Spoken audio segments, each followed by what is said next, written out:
right, guys? So today's session, what we're going to be looking at is chapter. We're going to be looking at chapter 2. Am I right? Are we looking at chapter 2 today? Yes, sir. All right. So chapter 2 is actually going to start taking us into. I'm going to make this a bit bigger here. Is going to take us into looking at the development of leadership studies um, over time, and we're going to be looking at a number of the um, the models that exist and the emergence and the context in which they come up. So the chapter title is "The Changing Nature of Leadership." All right. Now, the first thing that the text talks to is how some people look at leadership. So oftentimes when we arrive in positions of leadership, it really means you got promoted into that position. And when we get promoted into those positions of leadership, we often look at them as something that we wanted to get all the time. So in your cases, for example, the promotion into higher ranks and so on um, is seen as an achievement and something that you want to get into. And oftentimes that is uh, a very good perception to have. However, what comes with it sometimes is that as a result of moving into a position of leadership, it changes the way in which subordinate people who you might leave behind treat with you. And some people, for example, might be okay and they kind of look at you as, hey, this is somebody to admire and so on, which is what some leaders are revered. But some people start to treat you differently and they don't like you. Use one of them now, that kind of attitude. And the problem with that is how do we respond to that treatment? And this is one of the impacts that is likely to happen on people as they arrive in positions of leadership. Now, this quotation here is going to be quite interesting because we're going to see Mr. Burns here talks about leadership is one of the most observed and least understood phenomenons on earth. And the reason why leadership is problematic is because we're really speaking about human behavior. And human behavior is rather difficult to predict. There are general predictions that will work for the majority of people, but when you're dealing with the leader themselves, the individual leadership becomes, or individual behavior becomes a little more problematic to actually explain and even predict. So this is why one of the things about leadership is that because of the wide types of responses and perceptions that people have about it, it makes it one of those areas that's very difficult to to do any sort of research into and that type of stuff. But it doesn't stop us because lots of work has been done in the attempt to try and understand and duplicate the creation of leadership throughout history. And what we find is the emergence of us, especially in the last couple of years, or I should say the last 10 to 15 years, the emergence of a lot of leadership training programs that has emerged and continued to emerge. In fact, you start to see a lot of these programs. I know, for example, I've participated in 3 leadership programs so far. I've dealt with the DAFT leadership program, and I've gone to some of the seminars that DAFT runs in terms of that. I've actually done this entire this entire one here called the 7 Habits of Highly Effective People. And I've also done another one that's not listed here called the Leadership Challenge. I did that earlier, and that was the first leadership program I actually dealt with. I'm familiar. I've looked at some of the TED Talks with Tony Robbins. I've seen the executive leadership program types of things. The leader in me is more designed for younger children and such like that. How many of y'all might have participated in some kind of leadership training or workshops? Have you ever participated in any of those things in the past? No, nobody. Yes, sir. Yes, I have. Yes, Yeah, sir, I which have as one? well. Okay, which one, Colin, and who was the other person? Yes, sir.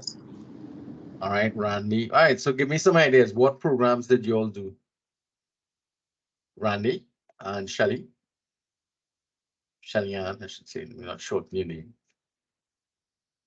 If you can, you could. Yeah, Shelly.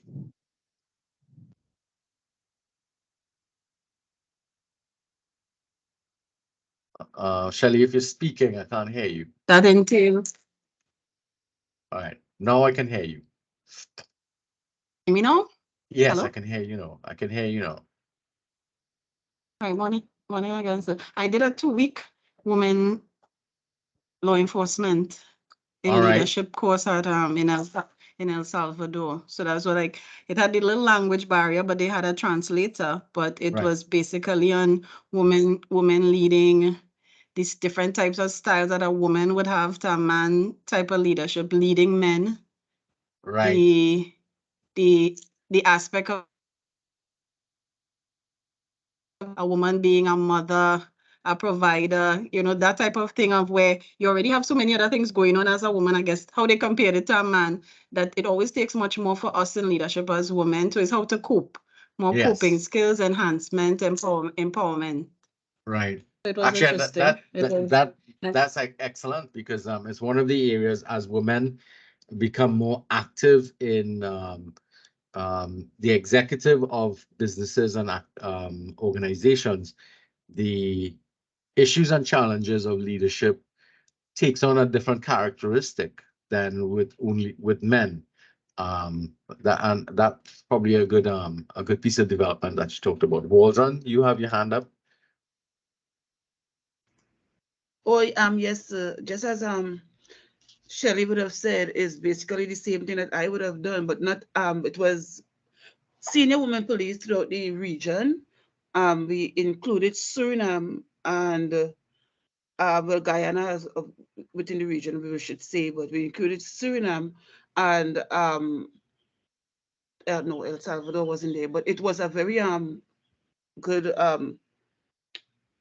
Experience. leadership, yes, leadership training for senior Uh-huh. women police or middle management that we had, but we had it at the Academy Training College in St. James, Oh, and good. that was some years ago. All right. Basically, the Who, same do you information that Shelley remember would who have given. hosted it? Who was We had a lot of facilitators from throughout the region, all right. and I remember that the main speaker from the Trinidad and Tobago was Justice Lucky, Gillian Lucky. Gillian Lucky. She was Right. there as one of the main speakers that That for, was, for that's actually a good choice. Yeah. yeah. She's a very charismatic speaker. Yes, she really She, was. She had it was the life of the party. yeah, she captures your attention. That's charisma. That is Yes. really charismatic. Cameron, I see your hand up. Shelly, your hand is still up. Did you still want to add something to what you said, or you just left your hand up by? Okay, yeah, Cameron. Yes, sir. Good morning. Good morning, all. Good morning. I did a 2-week online leadership course. That was as a result of the COVID situation we had. We did Hmm. transformational leadership and leadership in an online situation. That was held by online, as I said, with the University of West Indies, and Right. it incorporated um corporals and sergeants ranked within the TTPS. That leadership course that really opened our eyes to show how persons can lead through the computers and using online systems, um as opposed to meeting in persons and stuff like that during the pandemic. Okay, that makes sense. All right, cool. Rona. Yes, sir. I did an access to leadership program. It was 2 weeks, and but it was in 2011, I believe, and it was held at Chagramas at the Mhm. hotel there, and it was with SOT at the time when SOT was SOT, and the Oh, facilitators were all foreign. They were all foreign. That's when SOT was just just started. I was- remember yeah, that invested yeah. a lot of Yes. that invested a lot into that sort of program, actually. Kamraj, you had something else you wanted to add to that? See your hand still up. Sorry about that. Okay, so Lyndon? Yes, sir. I did a very small program, leadership in the 21st century, Uh-huh. by Metropolitan. I think it's the Metropolitan training team or something like that. They came into the fire service and did some training on leadership styles, roles of a leader, qualities of a good leader, All right. Okay, authority good. versus leadership, organizational leadership, Uh-huh. Good, good. leadership, that kind of So stuff. it's nice. You seem to remember a fair amount of it. That's really good. All right. Also, so I have that- the document here in front of me. Well, okay, I hear you. You cheated. All right. Thanks a lot for those contributions, guys. All right, so obviously it means that a lot of work has been done in trying to find out more and research more about these things. So obviously there's been a lot of time invested by various academic individuals and they've come up with their own programs and that type of stuff to encourage us to want to learn about it and develop ourselves in that area. That's again based upon your concept that leadership is something that is that can be developed in people. Now, one of the things that tends to happen, however, is that first off, because leadership comes from so many different backgrounds and in different activities, it becomes very difficult to define it. Because leadership in the classroom to leadership in your jobs and in the nature of your jobs to, let's say, leadership within let's say some sort of social gathering or social organization, it becomes problematic. And then as you move from place to place, as you can see, leadership is looked upon in different countries differently. So you might find, for example, if you go to Eastern cultures or to the Eastern type of thinking, leaders are looked upon with a great deal of reverence, um, especially leaders who have arrived at their leadership positions through seniority and through age. So you'd see in places like India and China and Japan, for example, that people who are older are, almost, what's the word I want to use, held in such high esteem that when they are leaders in organizations, people defer to them all the time. But when you go to in Western culture, a lot of people look at older leaders and say, that old fart, they're getting in the way kind of thing.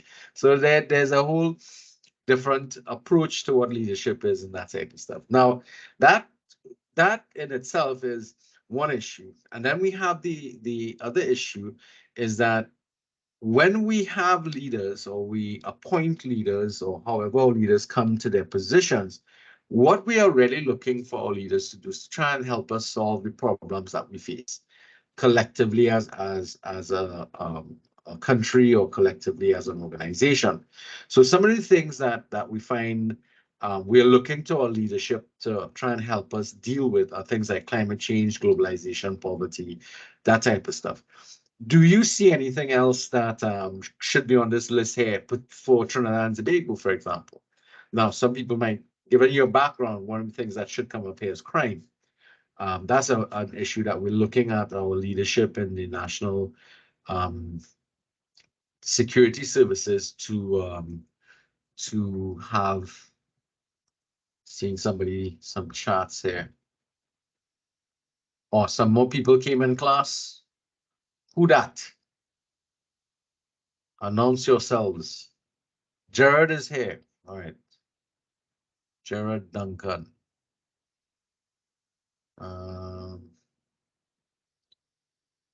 Guys, it's kind of important that I take note of who's here because I have to submit this information ever so often to the department.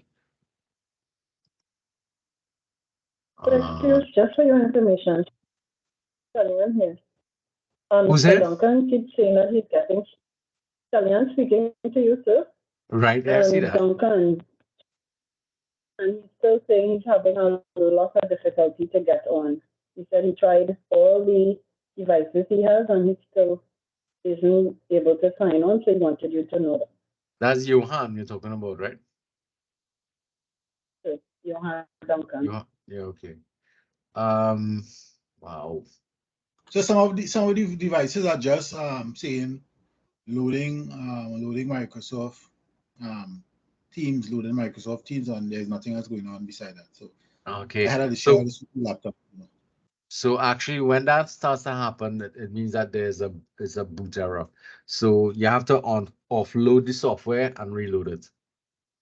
So let Mr. Duncan know that if he So another delete, thing they could try signing in as a guest.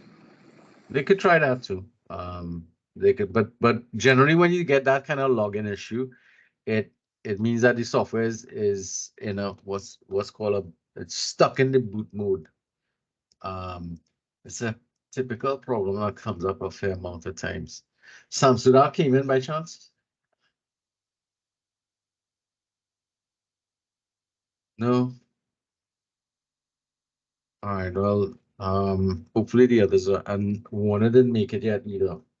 All right. So let's continue along from there. Yeah, but if you can, just let them know, anybody who's having problems, if they keep on having that issue, to reload the software. Especially if they haven't loaded it and they're using the browser version of Teams, then you have to load the software on your PC or your laptop, that type of stuff. That will help. Okay, so coming back to where we were. So when we say we look to our leaders to find solutions to the problems that we face, these are some of the solutions that we talked about here. And one of the ones that I didn't have here has to do with crime. Can you think about any other situation in that we will be looking to our leaders to kind of help us navigate through? Anybody has any major issue that you might want to add to this list? So constitutional reform. Wow, that's a huge one. Yeah, but not a lot of people understand constitutional reform to actually put it on the list. But you're right, it goes a little beyond constitution alone. It also includes legal reform, our laws. So a lot of our laws are no longer relevant, or they're unable to deal with the changing technology that we're living in. And a lot of the laws are really relevant in some instances. I know we have some of those issues that we're facing there, but that's a good one. I like that one. Constitutional reform. That's a broad one for this country. Cool. All right, those are your concerns. Anybody else has a concern? So, does pollution have anything to tie in with climate change and globalization? Yes. Yeah. Pollution is definitely tied into climate change because it's one of the causative factors, but it can stand on its own as well.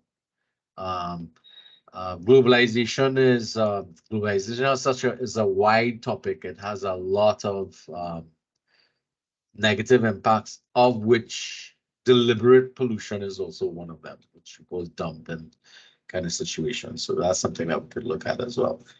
All right. Okay. So let's move along. Now, the problem with when we have such massive problems like this is that far too often the leaders that we have in place just can't find solutions or are unable to find meaningful solutions to what our problems are.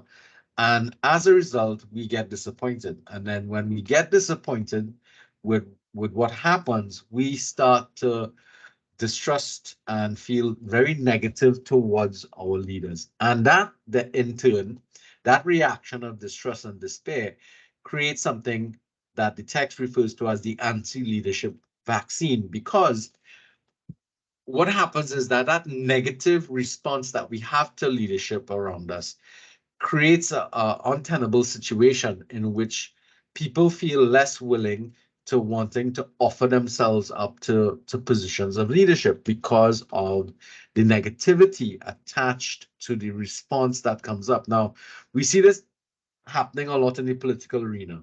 A lot of people who end up in political situations face a great deal of ridicule in the public.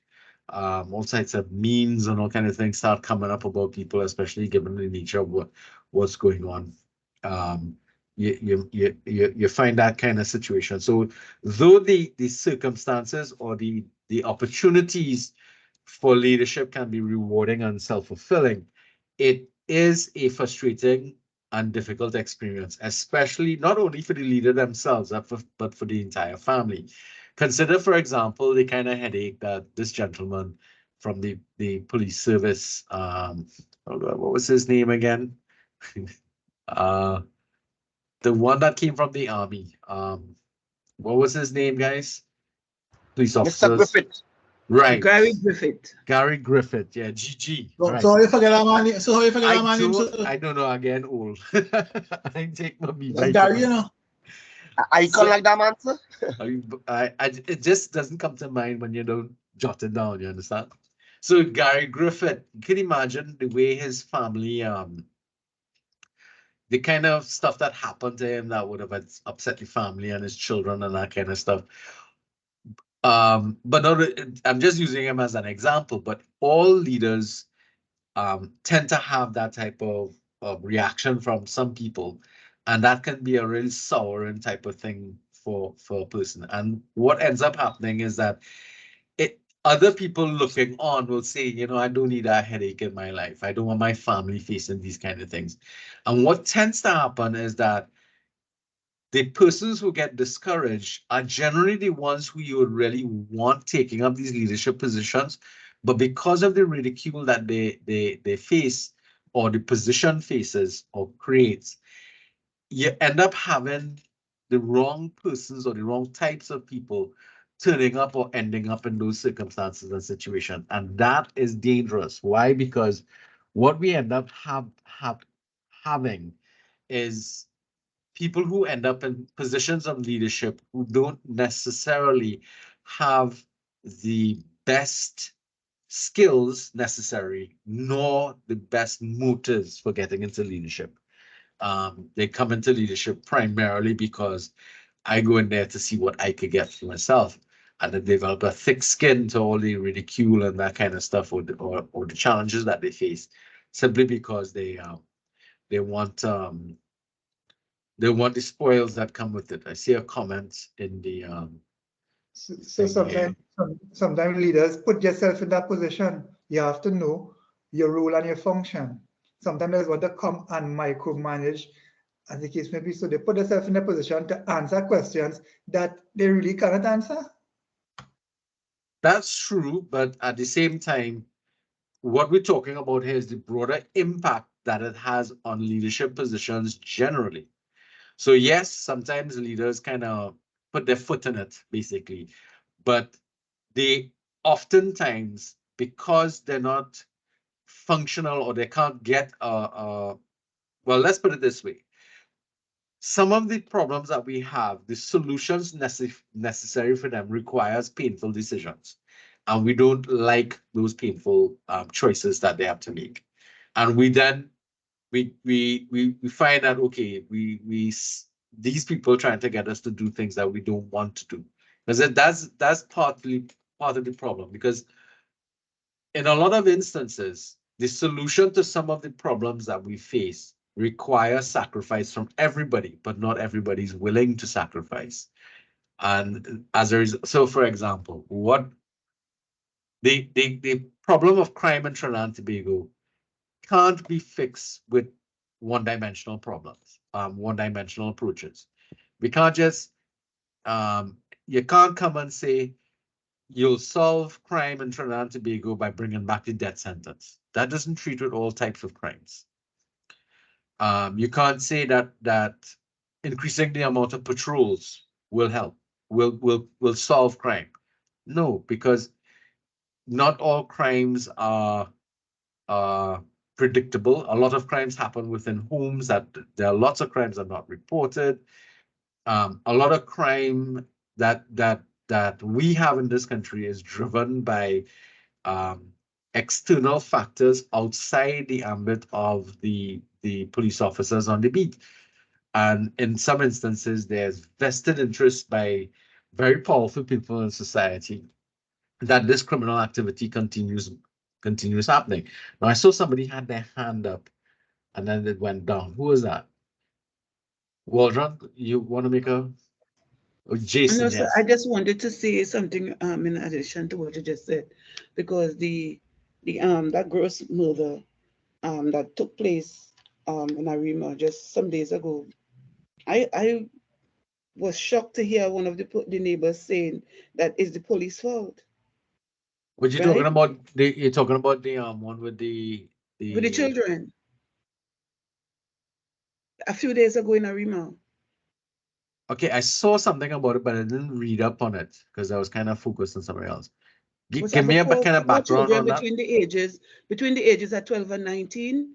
Four Right. children were killed, and then it had 5 other children that I guess probably either they in stable condition or they're fighting for their life, but they were all shot. And yeah, so it and they're all young people between the ages of 12 to 19. Right. Right. Yes. I think the oldest person must be probably about 20. Right, and I think it was somebody who came into the house and shot everybody up. Yes, they went Okay. in and they just massacre. And my thing is that I was shocked to hear that it was the police fault because the police should have been patrolling, right? Really? So, yeah. If I'm going to do a crime, so let me just put myself. If I was that person who did that crime, and there were patrols, you think I'm gonna wait? No, because if I see I kind of already know. Okay, the patrol pass is gonna give me some time to go into it. That's nonsense. Whoever made that statement doesn't understand how criminals think, I guess. Waldron, or sorry, not Waldron. I think I saw Shields. I think it was Yes. Jason. Yeah, it's sort of interesting that someone would have brought up constitutional reform and just on something that you were touching on. There's something that, and this could be a bit troubling for some people to hear, but I believe that a lot of us in our present positions in our different organizations could attest to what I'm saying. A big problem with the leadership probably across the board in different organizations in Trinidad and Tobago, which is, basically all we could talk about, has to a great contributing factor that we don't seem to try to acknowledge is the poor leadership that went before us. And what usually happens is that we are often left to with pick up the pieces, taking well, not picking up the pieces, but taking up a great share of our time where we could be productive doing the job that we were placed in the position to do, but we can't do it because we now have to, I don't want to say pick up the pieces, because sometimes we have to, in order for us to be effective, we have to revamp the entire thing. And what often, what we often see, and I don't want to get political here, but the easiest example is a political example. We always talk about people when they get into political office because what they came and met was not of their doing. So they are saying to themselves, well, we can't work with this. When in truth and in fact, they can work with it. Right? They can work with it and improve on it, put their own spin on the existing situations and so on. But a lot of what we have to deal with often is the fact that there was probably no leadership. People were just placed in the position because they were qualified to do so. And now we know, especially with persons who are, very excited to now find themselves in this position, because they can effect change. Right.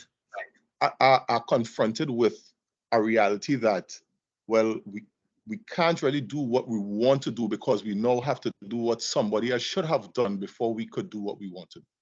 Yep. And then the other part to that, and Ryan has something he wants to say, is that only when you arrive in a position of leadership do you get a full understanding of the forces that are working on the situation. Sorry. So sometimes you're from outside, it looks one way, but when you get inside of the organization and you take up the mantle of leadership in the organization, you start to see what the internal dynamics of the circumstances creates its own pressure to maintain a status quo that you may not necessarily want to have. Yes, Ryan. Yes, sir. Well, as a matter of fact, the point that Bruni, as well as the point that Jason brought up, what I wanted to kind of address both of them. First of all, to deal with what Bruni said, I think generally, I think a lot of people have what is the word I'm looking for? Unrealistic expectation of persons in positions of leadership. And sometimes I think it's a human nature to a coping mechanism to find somebody to blame, even though if it's not realistic. We try to find somebody to blame as a method of coping. Yeah. And sometimes it falls on many positions of leadership, like take for example the government.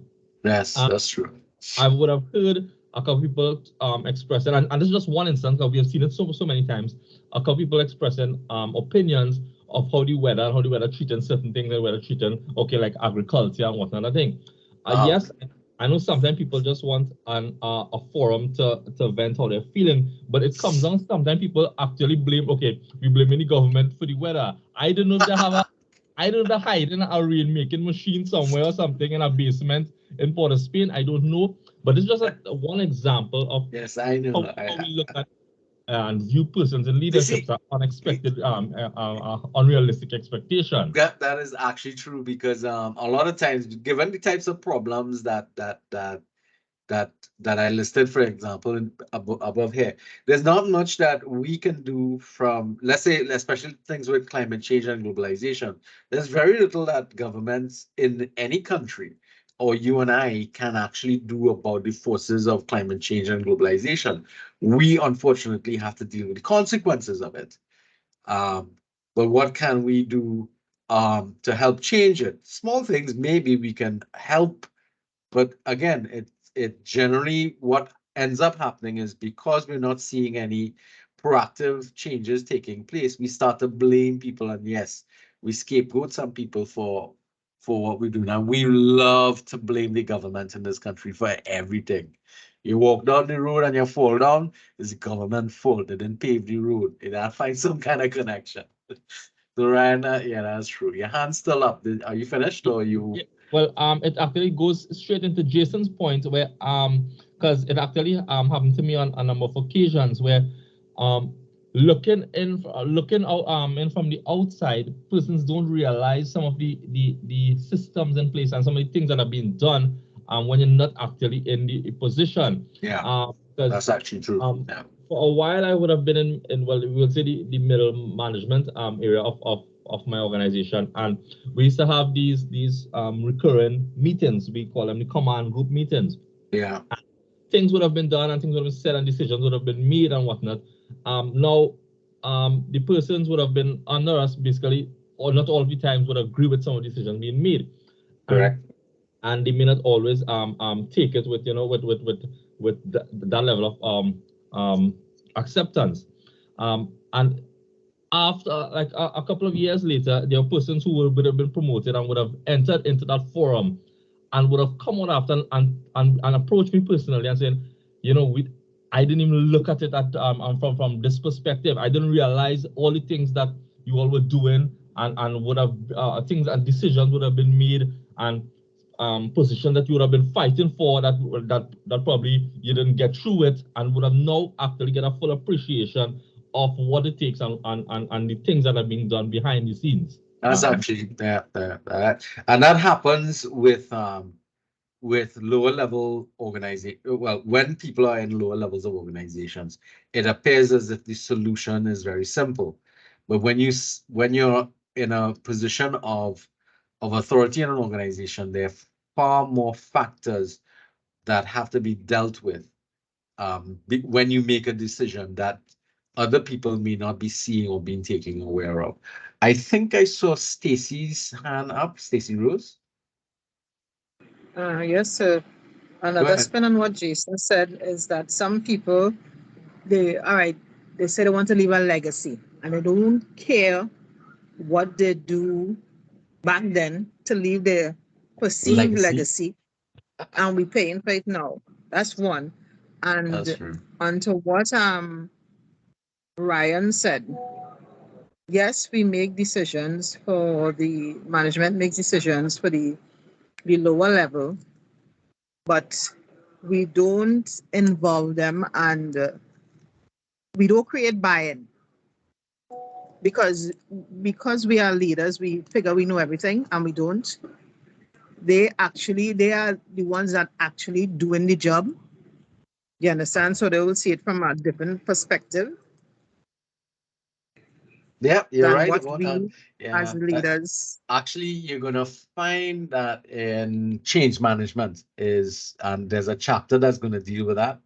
In change management, they're gonna start talking about the procedures to get buy-in and that type of stuff. It's called stakeholder involvement, and the methods you have to use with that. Because when you're trying to make changes in organizations, you can't make it in isolation. Because you as a leader, you might want to be unwilling to make a particular change, but there are challenges, there's serious challenges when it comes to making changes. So you're right. Well, very, very good comments, guys. Very good discussion going on there. All right. So we understand this whole distrust element that comes up, and the whole fact that a lot of times we end up with people who are less than you know, less than the possibilities that could exist for the persons who should be taking up these roles, simply because a lot of people, because of this anti-leadership vaccine descriptor that the text brings up, it starts to have a negative impact upon people taking up those kind of positions. I remember when do you all remember the creation of the Integrity Commission and the requirements for people to join state boards? You all remember when that came up? That was like the early 2000s, stuff like that. I remember that the requirements to declare all your assets when you were sitting on a state board became one of the things that a lot of people said, if I have to do all of this stuff to be nominated for a state board, I'm not going to bother to offer myself for it. And that's something that actually prevented some people or pushed people away because they weren't willing to because they didn't trust, first off, that the information that they provided to the Integrity Commission would be held in confidence. So they believe that the information will be leaked and their financial information will be all over the place. So that was one of the things that discouraged people from participating in that activity. And you'd understand that people who end up on a board of directors, they are decision makers. They're the ones to help lead policy for state-run companies. And it meant, therefore, that the best people who should be on those boards weren't getting to the boards. And obviously, poor policy, full follow, poor decision making, and the whole thing like what Ryan was talking about, and other people in your class talking about the legacy they left behind in terms of the sort of nonsense or the garbage that comes up as a result, that the following set of individuals have to try and clean up before they can actually even begin to start to work towards doing the things the way they ought to be doing. All right. Okay. So we understand those elements. So we kind of have to move forward, or we're going to it gets really stuck. So in terms of the amount of research that was going on, a lot of the research indicates, yes, Duncan, J. Duncan. Johan, you made it in. Is that Johan?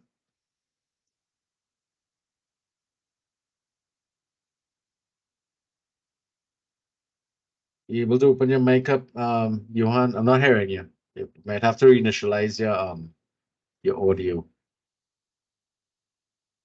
Did Devanan make it? And anybody? If they're in and they can't Yes, speak. I'm here. I'm here.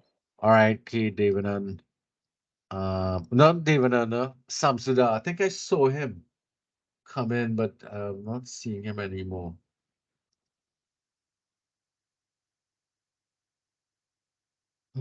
All right.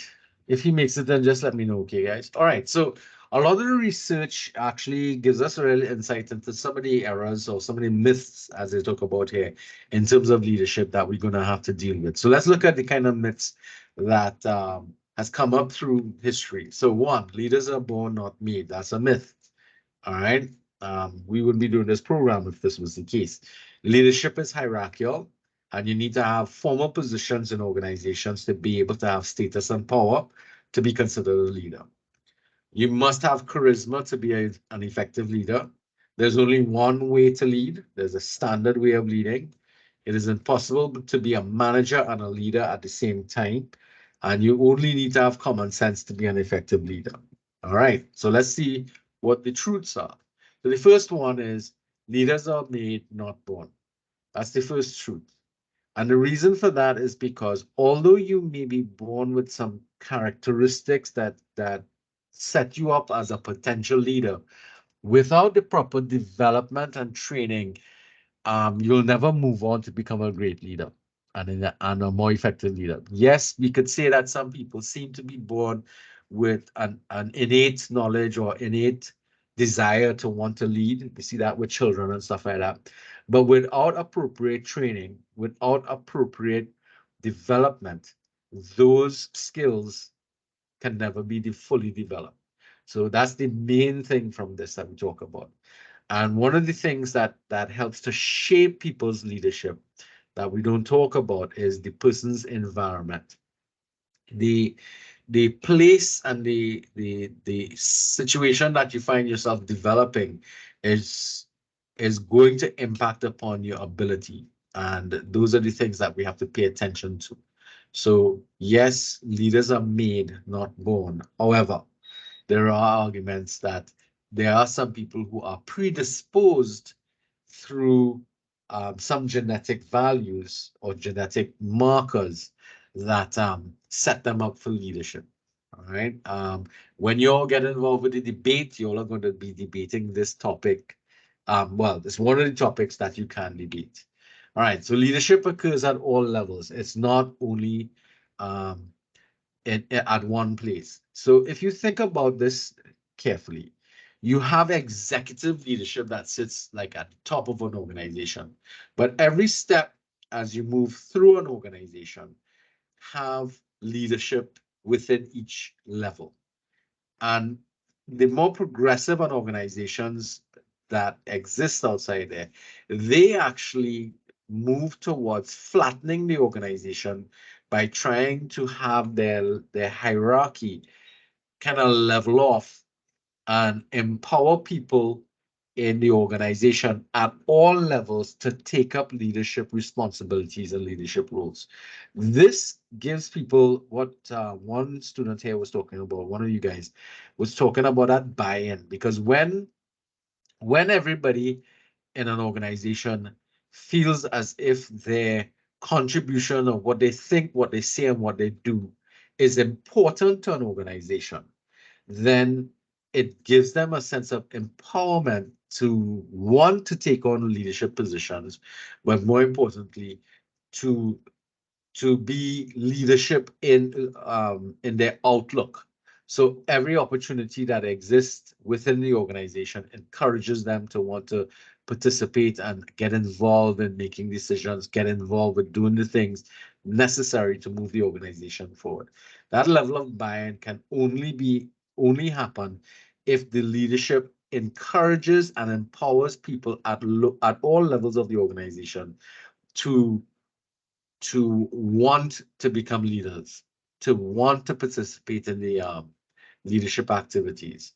Mr. Samsuda, welcome. I see you here. So let me update my thing here. All right, let me just check. Did Warner make it in? Yes, Warner is here, isn't he? Yes, sir. Good morning. Sorry about that. That's okay. Thank you. Let me just update my register. All right.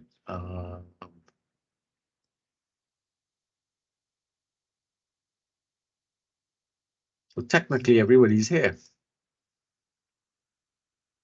But I'm only seeing, so we keep on losing people and they're coming back in. All right, so see how we're working with that. All right, let's get back to this. All right, so this is another truth.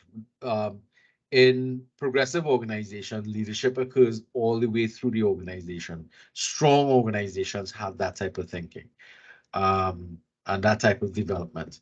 Charisma is not a prerequisite for leadership. You don't have to be a charismatic person in order to lead.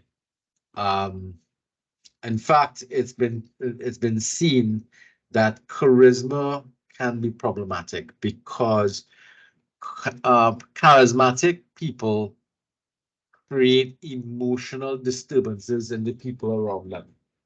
And that, sorry about that. Charismatic people have an emotional response from their people around them. And that can be problematic because that emotional response can mean that logic and reason steps out of the decision-making process, which is dangerous because we have a lot of history that shows us that people who are charismatic can lead us into some seriously bad situations. And this is what Drucker speaks about here in this quotation, where he says, in the last century, he was referring, when he made this was in the 20th century, but in the 20th century, we had three leaders that led to the most amount of people dying and suffering in the world: Hitler, Stalin, and Mao. And what the takeaway from that is that it is not the leader's charisma that is important, but what the leader's mission is the critical thing. We will come back to charisma again because charisma is one of those things that we have to pay attention to. So these are other individuals. Now, we already spoke about Hitler, and I brought this picture back there to connect as people who are seen as charismatic leaders. We also have Mahatma Gandhi.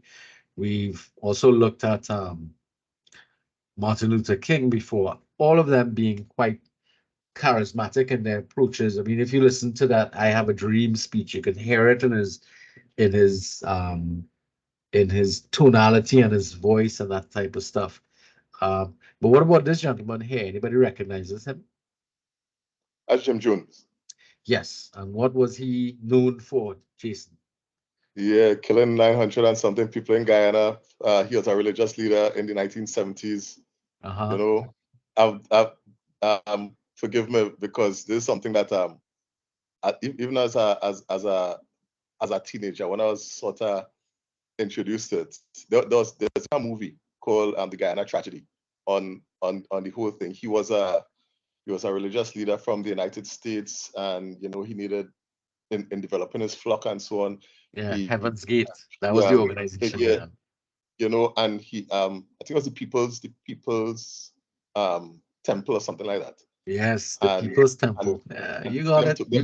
First in Guyana, and created this commune. As a matter of fact, I mean, I want to take too much of the time. As a matter of fact, it was sort of believed that initially one of the places that he wanted to move his flock from America was here in Trinidad. Yes, but he didn't get through. The government didn't give him the the prime minister at the time, Dr. Eric Williams, was skeptical about him. Very, very skeptical. Yeah, right? And he proved to be right, huh? Yeah. So and eventually when the he even had I think a U.S. senator killed and so on because he had a U.S. senator with him. Yes. Right, it was almost like he had him there, like a hostage. Exactly. The FBI and the CIA were both looking at him because he was under federal investigation. One of the reasons why he left the United States was because he felt persecuted by them. Yeah, And but when you see the story and you understand the story, charismatic is probably the correct word to mhm. describe him. And you'd think, he was followed by idiots, but he wasn't. Yeah, He was exactly. followed by Exactly. very, very Yeah. intelligent persons. Another Wealthy person who people, falls into intelligent this people, and so on. category is another cult leader like this, if anybody remembers, is a guy called David Koresh. You all remember him? 1993. Yeah. Yes, that's Waco, Texas, and the Branch Davidians. And he was a spin-off of another cult that existed prior to him, but then he was the one that ended up with the not the FBI, the ATF had gone into his compound, and they made an absolute mess of that raid, and everybody ended up dying, and a lot of people died in that. But if you look at the background to that, to David Koresh and this gentleman, they're very similar. They started to take control of people's wives, and said that the men aren't allowed to have sex with them, and he started to have children with all these women, and then he started to have children with young girls in the organization. It was really, really horrible. Some of the things in hindsight that we could look at. And again, it's because when you speak to these individuals, they're highly charismatic, and it's really using charisma for negative things. Their mission was really weird, right, Jason? Yeah, actually, I was going to say that for anybody who might be, and I don't imagine that people will be, but for those people who might be, there's actually a documentary, I think that's a 4-part documentary right now on Netflix on the Branch Davidian situation. Yeah. They kind of went back in history and looked at it. Excuse me, just so Jason, Yes, just repeat the show again on Netflix, please. No, I can't remember the actual name of it. Okay, But no problem. I think there's the word Waco in it. Waco, Okay, and WACO. and the show with Waco, Jim Jones, Texas. the Ghanaians, what charges? Well, there's a movie you could find it. The movie? I think it's on YouTube. You could find it. The Guyana Tragedy. Guyana Tragedy. Thanks much. Yeah. Yeah, look at those. Duncan, see your hand up. Okay, I'm not hearing you, Duncan.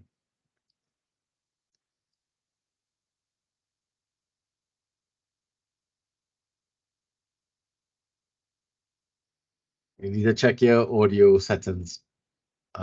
Not hearing you.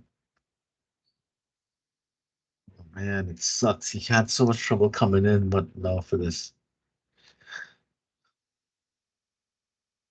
Okay, so let's move along. Or maybe he will come back in and we'll get through. Okay, there's not one right way to lead. This is something that we're going to come across with leadership. Leadership styles change based upon the person who's there, their gender, their cultural identity. All these things impact the way in which they go about leading. And what we're going to find is that in terms of leadership, there are different styles and types of leadership that you can utilize. And every style can be effective, but you have to match the leadership style that you're utilizing to the context in which you're bringing it to bear. And that's something that you're going to have to pay attention to. So there's not just one way to do things. Duncan, let's try that again.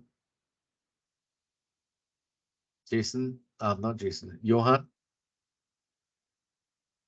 Oh, still not getting you. Still not hearing you, Duncan.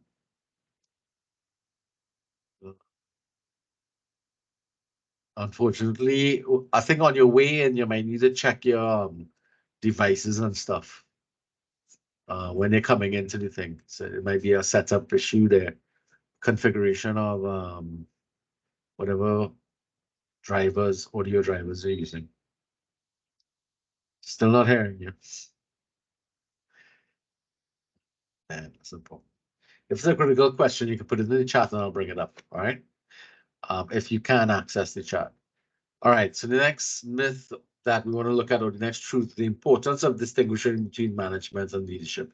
So primarily the difference between managers and leaders is the end game, which is managers focus on organizational objectives, whereas leaders have a very broader perspective and they tend to be more people oriented.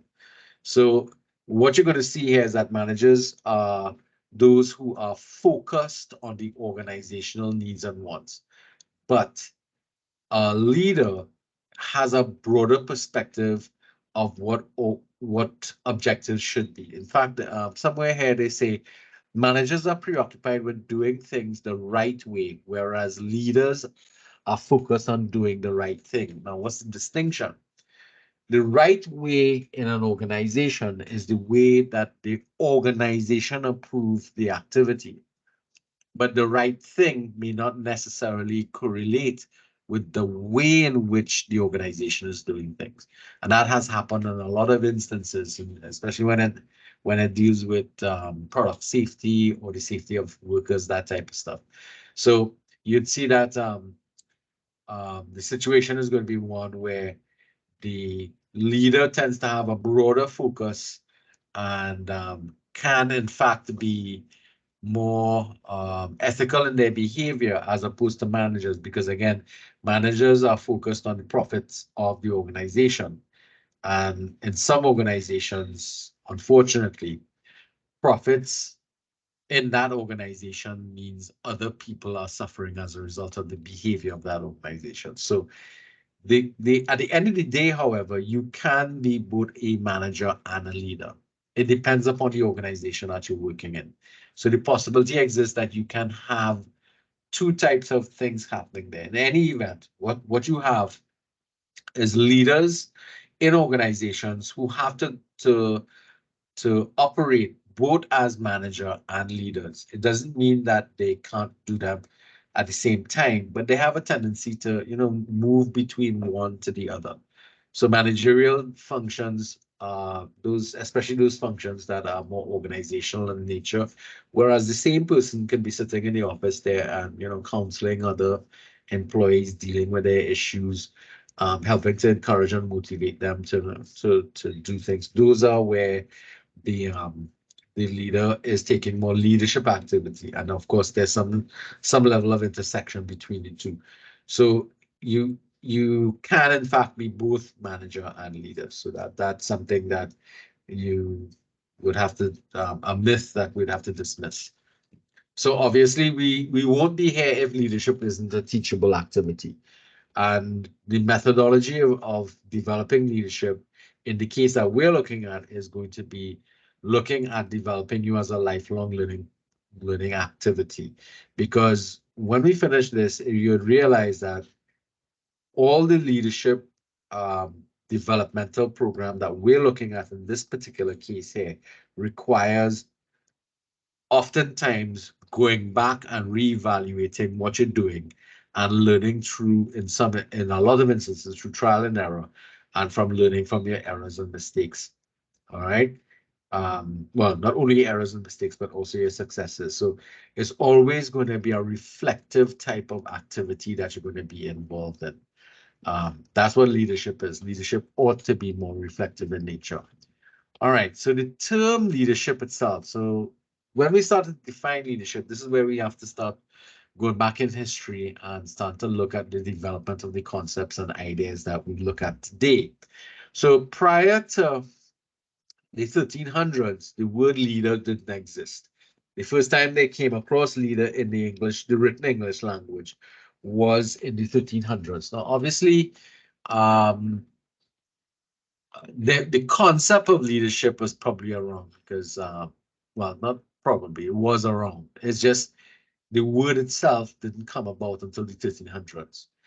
And the word leadership didn't emerge in the written word until the 1800s, and it was always utilized in the context of political leadership. Now, that will kind of make a lot of sense because when at that point in time, there weren't all these large organizations all over the place, that kind of stuff. But you would have leaders in societies, leaders in parts of the country, that type of thing.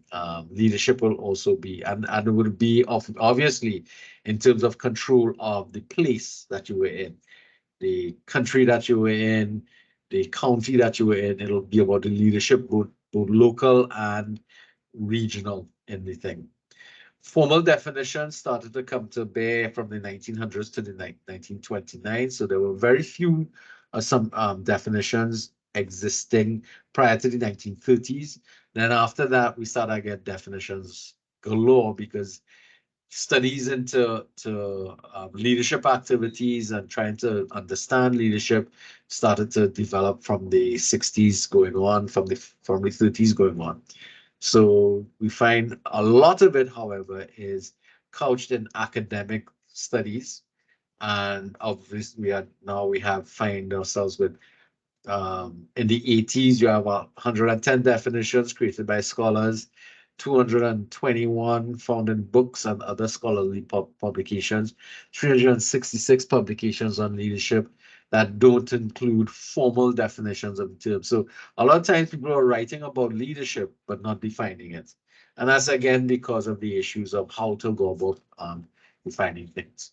An early definition by Mumford, this is 1906-1907, defined leadership as the preeminence of one or a few individuals in a group in the process of controlling societal phenomenon. So when I look at this definition, I think of the puppet master, where in this case here, it's a very, the word I want to use is Machiavellian in nature, where you are working behind the scenes to manipulate other people in doing things they don't necessarily want to do for themselves. All right. So again, that type of thinking is where a lot of people posited leadership, and you could see it starts in almost a very negative light when we start from that early definition from Mumford. So contemporary definitions, which is what we're looking at today, more look at leadership as a relational process based upon mutual goals and us working together towards some sort of positive change. So that is going to be an important aspect of the definition. And another aspect of the definition is the definitions also focus on the relationship between leaders and followers, because in the past, the definition focused on the action and activity, and the studies in particular, on the action and activities of leaders, and not so much paying attention to the impact that followership has on leaders. And that's something that the modern or contemporary definitions or theories actually kind of focus on, because if we look at it from a very logical point of view, no leader could do anything without the cooperation of the followers in their organization. So that's something that we want to be looking at as well. So, so you have that integrated framework of leadership definitions and theories. So a lot of the theories would come from these social sciences: anthropology, psychology, history, sociology, and philosophy. Those disciplines helped us to start up the process, and we're going to be looking at the emergence of the different programs that that we have throughout history. All right. Today, there's not one correct definition. This is because, well, we talked about this before, the issues of defining what is leadership. In terms of trying to define them, one of the techniques that was utilized was to try and define it in the context of a metaphor. The metaphors that were put together here, some of them are very obscure. So you have the consensus, the competitive market, you have the anarchy, administrative collective bargaining metaphors, independent judiciary, plebiscitary autocratic metaphor, the democratic metaphor. So these are metaphors. So the idea is, if you can't understand or define something in the context of its own separate definition, put it as a metaphor and try to work it out from that particular. So I'll take the example of the competitive market.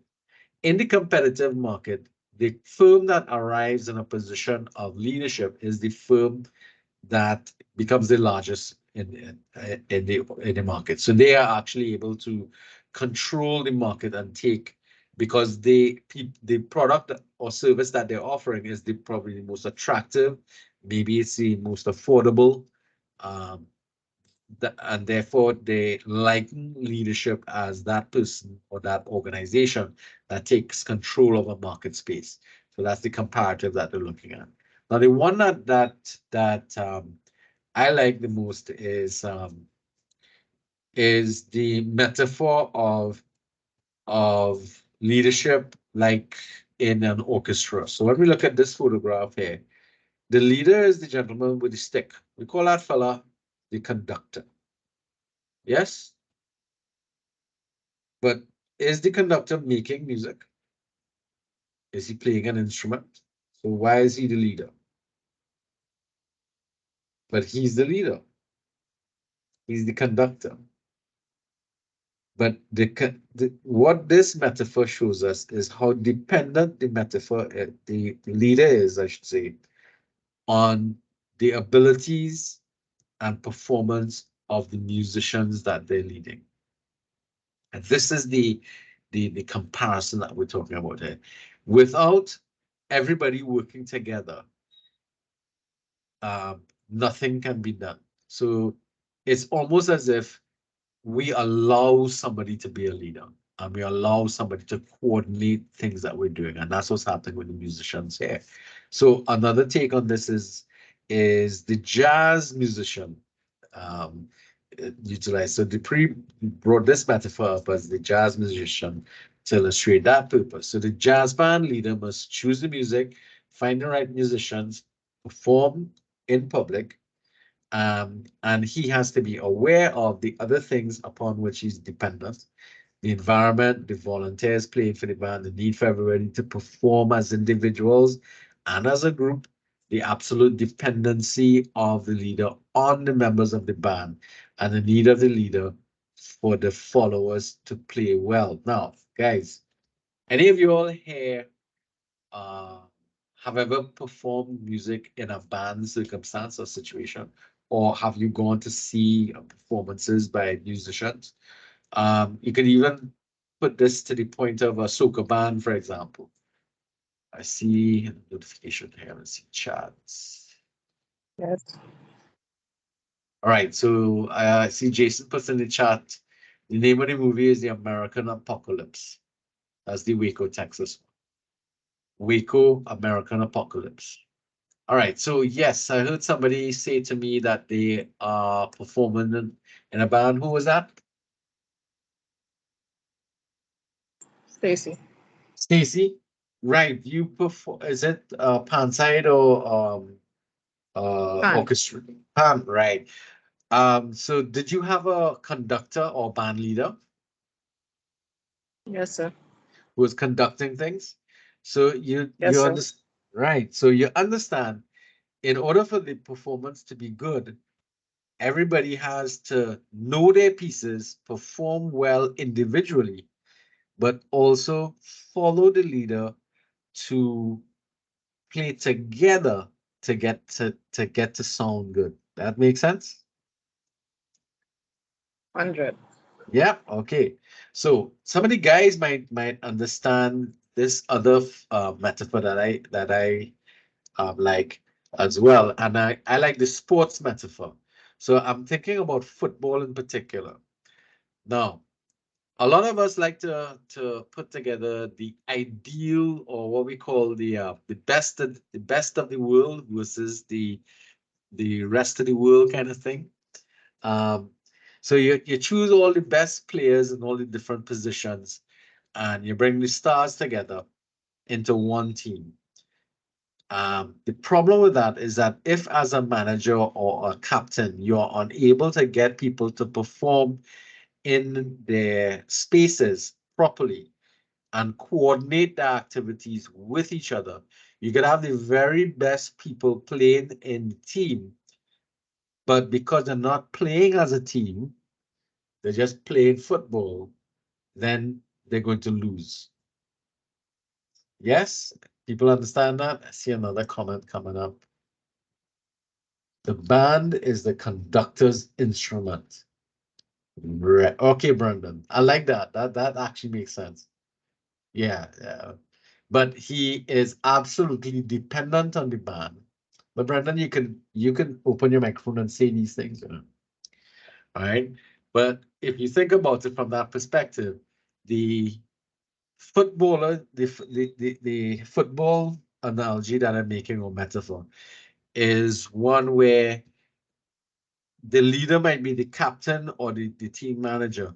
And if you can't get all these stars to work together as a team, then you're gonna have a lot of trouble, because you have all the best players, but they're not willing to work with each other. It's gonna cause absolute chaos. Think about it. One of the problems that we had in Trinidad and Tobago in the early the sports science is not necessarily true. There are external elements that often, yeah, but you have to be, as the leader, Jason, just open your mic, make these comments. Team chemistry is important regardless of talent. That is true too. But the point I'm trying to make is that although you have all these people, yeah, Jason. Yeah, no, well, what you're saying is, I'm not saying that it's not true. I'm just saying that for all the examples that we would have of those things, there's always central to it. It's always something external. And you know, while somebody would have mentioned chemistry, that's something that you can't create. That's something that's internally. There's always going to be an internal leader that is going to initiate what chemistry is, right? As a matter of fact, right now I'm preparing for tomorrow. I'm actually managing a football team, that tournament that begins tomorrow night, and I am sort of dependent on, because we only play in this tournament once a year, and this is the only time that this team comes together is just this one time for the year. So I'm sort of dependent on what has already been existing to continue to exist, and that is not necessarily always the case, right? So, but from the analogy, like I'm saying, it's not like it's not true. It's just that they often, probably 9 out of 10 times, there's always some external element. In some cases, money. In other cases, status and things of that nature that usually influences. You talk about international football, yeah. Yeah, I understand. Yeah, I hear you. But the issue is, all of those things fall in the ambit of the manager or the team captain, because when you get on a team, those things are supposed to fall away. What you get paid now, and you choose to be on the team, but then you still have to deal with the fallout from it as the leader. But you still are dependent on, you know, whether or not somebody wants to run down the line, or whether or not they're feeling too lazy to bother. And their level of commitment to the team, all those kind of things. So the same thing happens within a band like what we're looking at here. Suppose the bass player and the drummer not meshing properly. It means that the foundation on which the rest of people are trying to perform is shaky, and that creates a problem for everybody else. So the whole point about it is that without the cooperation for all the people in the organization, within the thing, to meld around the leader of the band, to meld around the leaders, they're not going to get the output that they're looking at. And that is the point of the metaphor. And the metaphor is designed to try and illustrate the importance of leadership and how they go about defining that leadership. So here we have the priest leadership jazz metaphor is powerful in illustrating inclusiveness, valuing individuality, showing the importance of the public good, and empowering people to realize their gifts and talents. The leadership jazz metaphor describes the emerging new models of leadership in today's organization. So therefore, what we're trying to say here is that leadership is not a simple concept. It is a very complicated issue or challenge that we deal with, or we have to deal with. Okay. Ross uses the metaphor of leadership as an episodic affair, and this is something that's also important for us to keep in mind. And the concept of this metaphor is that you don't engage as a leader in leadership activities all the time. You might be the leader of the organization, but in essence, you have episodes of leadership, and then you have episodes of other things. All right. So as a leader, you tend to have very specific timeframes when you are engaging in leadership activities. Let's say you call a meeting, or you're organizing something from a macro scale to try and get something done. Those are times when you are engaging in leadership activity, counseling people, motivating people, that type of stuff.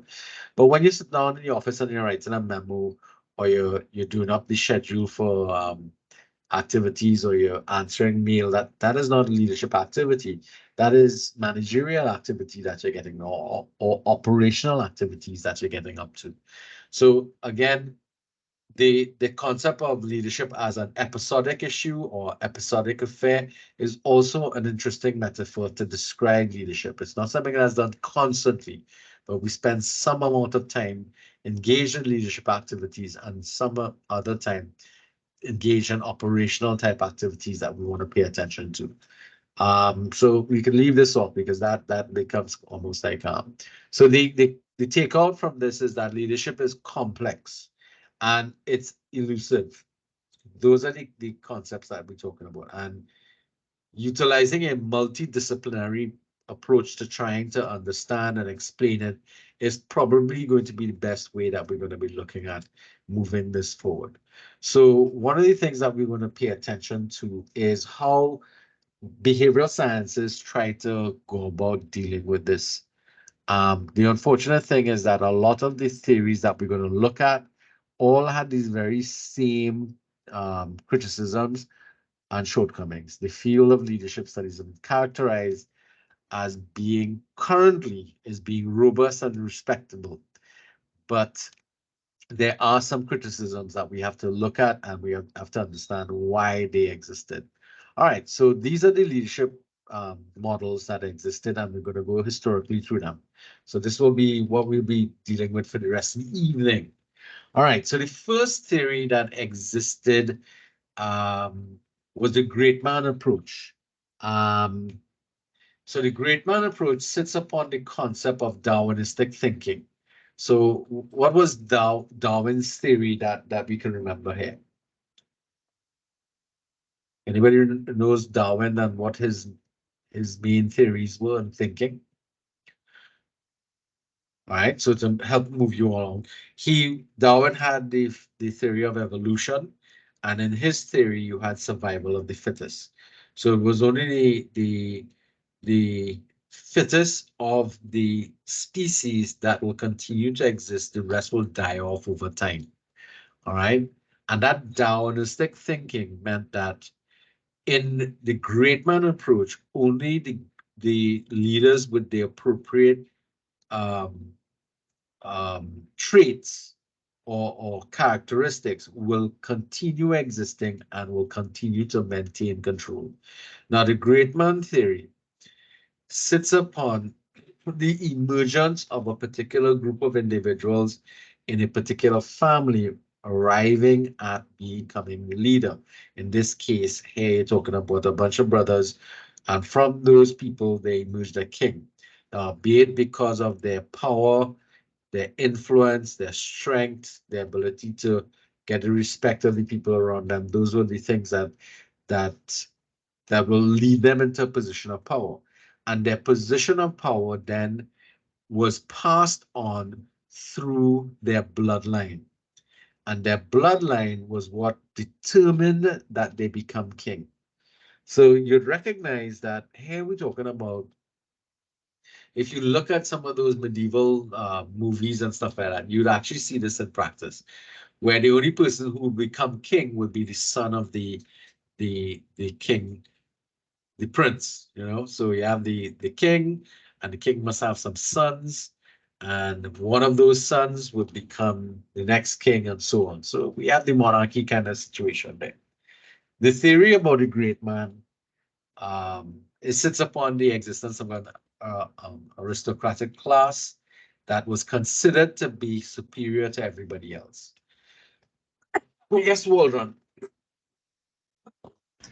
Excuse me. Yes, Let's stop on the superiority, and because I know that Darwinistic theory was not only about the stronger species will live on, because I know it had race where it had racism We'll persons come to in that back just then. now.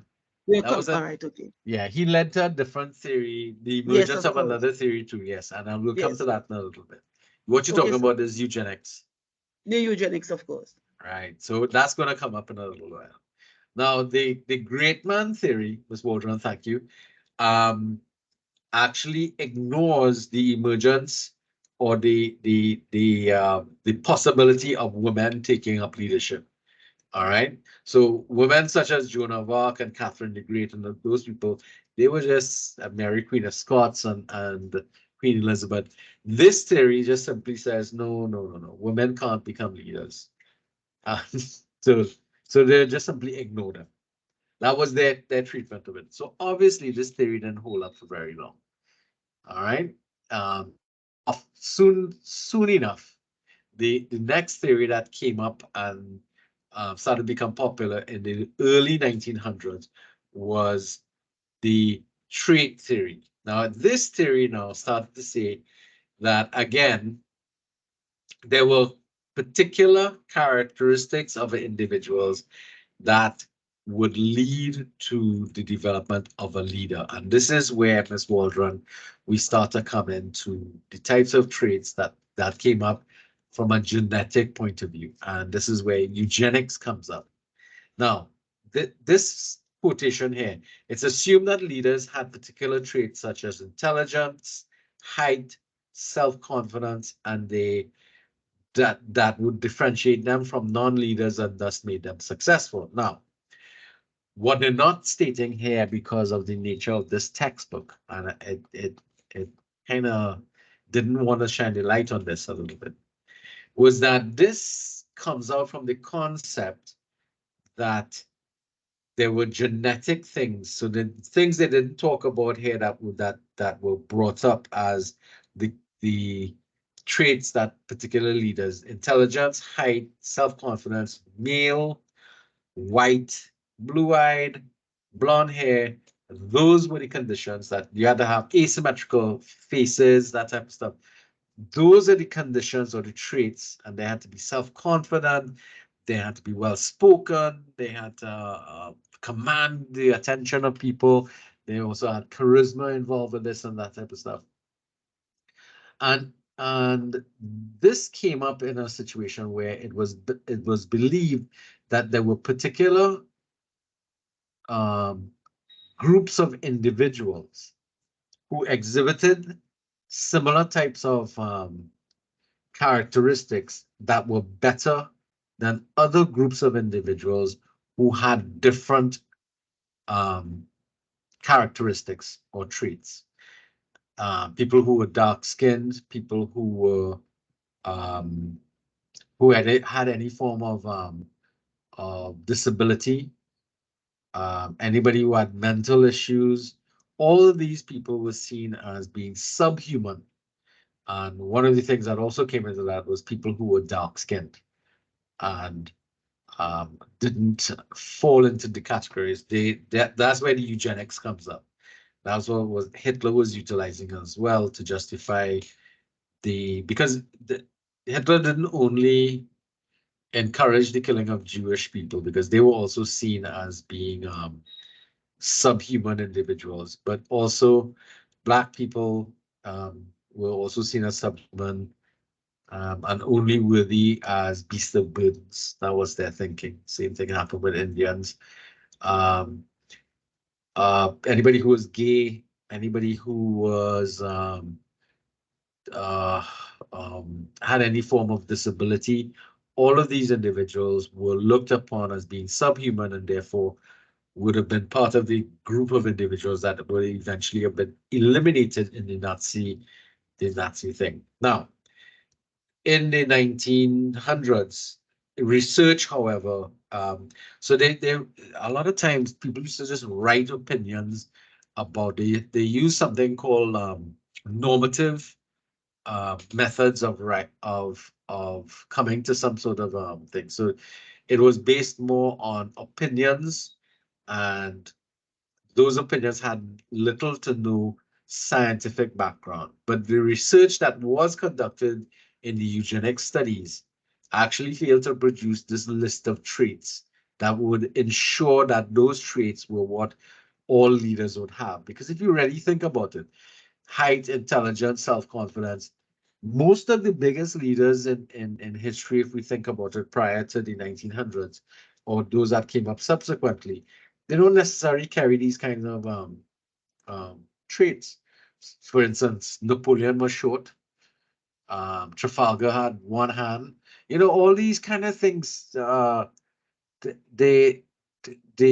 things prove that the theory was not based upon any scientific evidence whatsoever, and was just something that they developed primarily to help to subjugate one group of individuals by another group of individuals. And so don't forget to mention that Einstein was dyslexic. yes, he was. A lot of us tend to be that way. I'm actually have two forms of this, well, three forms of dyslexia, but we're not talking about me, about Einstein. Yes, he would have been, and more importantly, Einstein was Jewish too, huh? So he'd definitely get wiped out if the Nazis were in charge still. But at the end of the day, what you found happening is that another related theory from eugenics was the issue of race. So that was another creation in the eugenics camp to help to create division between groups of individuals and the classification of one group being better than the other group. And that was one of the things that was utilized, especially as far back as the creation of slavery and that type of stuff. Those are the things that were utilized to justify some of the behaviors that were taking place, that took place in our history. All right. So that some people were just born to be slaves because those were their characteristics, that kind of nonsense that took place there. And interestingly enough, coming out of the 1900s, we went into wars over this kind of thinking. All right. So after those two theories kind of fell apart, behavioral approaches started to come to the fore. This was after World War II. So these approaches really started to come up from the 1930s onwards. Well, the 1940s moving forward in North Sea. What they tried to do, behavioral approaches, was really to look at managers, successful managers and not so successful managers, and look at what they were doing.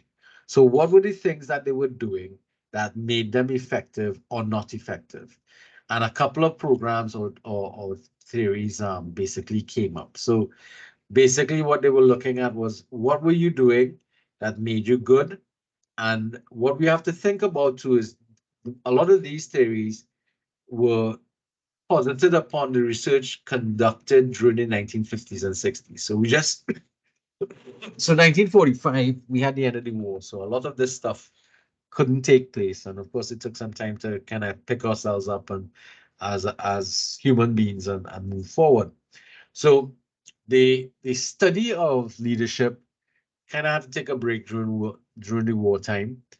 And after the war, we went into a period of heavy industrialization.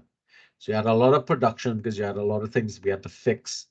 And of course, the United States became one of the world's largest producers of goods and services in the world.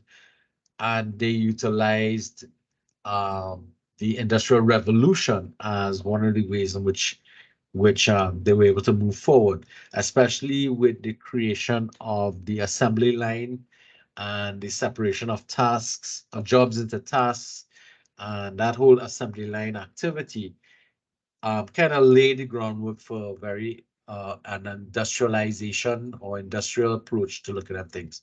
So that thinking of the success of industrialization and the activities of industry sort of govern the way in which the theories were looking at things. So they utilize that type of approach. So they think of what's happening here. You have a scientist, a behavioral scientist, like a psychologist, going into a factory, looking at the behaviors or trying to categorize or capture or document the behaviors of managers in their day-to-day activity and trying to catalog what they did that helped make them effective, as opposed to what they didn't do or what they did that made them ineffective. So those are the kind of things that they were trying to do.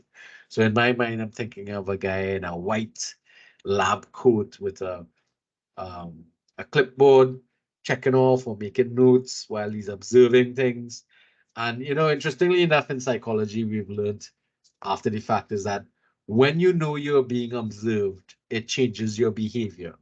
So of course, at that time, that effect wasn't noted at that point in time. So just the fact that you are being observed changes your behavior, which is common sense if you think about it. If you know you're being looked at, you know you're going to be paying attention to what you're doing. So observing people's behavior, especially if they can see you being observed or they know they're being observed, it changed their behavior. So Ohio State University and Michigan University created these two dimensions in managerial behavior towards sport. They call them consideration actions or behaviors and initiating structured behaviors. In essence, consideration was any sort of supportive activity that a leader would show towards the subordinates or workers in the organization. And initiating structures is actions or behaviors that were designed to try and get the subordinates to do work, right? So to instruct them to do it. So what they would do now is gather the data and try to look at how many times they see this happening and how many times they see that happening. And so therefore they would start to score people based upon the times they did this type of activity as opposed to this activity. They never classified if any of the activities was positive or negative. So those kind of things were gathered, and that information was supposedly utilized to draw a conclusion about what was taking place or why this person was better as a leader as another. Another study by Blake and Morton proposed a two-factor approach: concern for people and concern for production. So obviously it's the same kind of thing.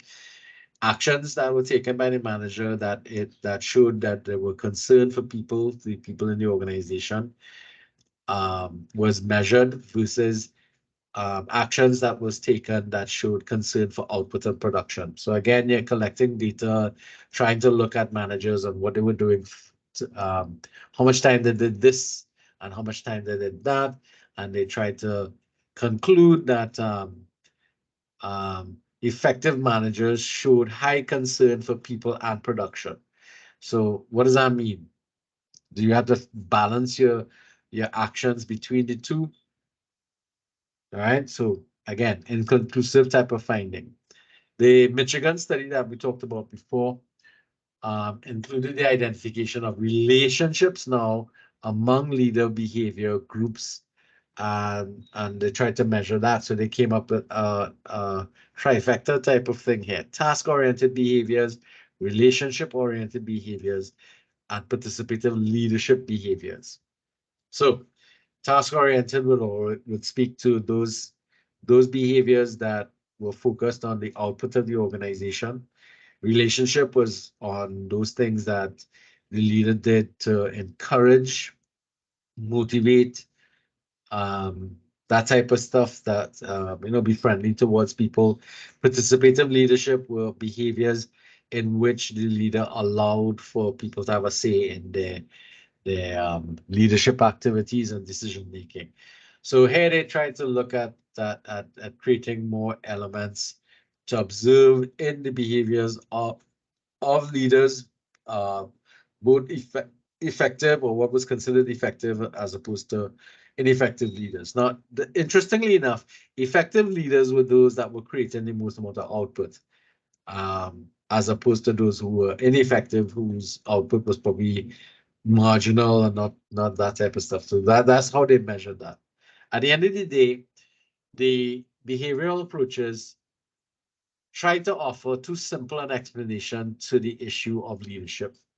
And the majority of the findings was inconclusive and it was not repeatable. They weren't seeing the same thing in every instance, in every situation that they found. They tried to make these observations from.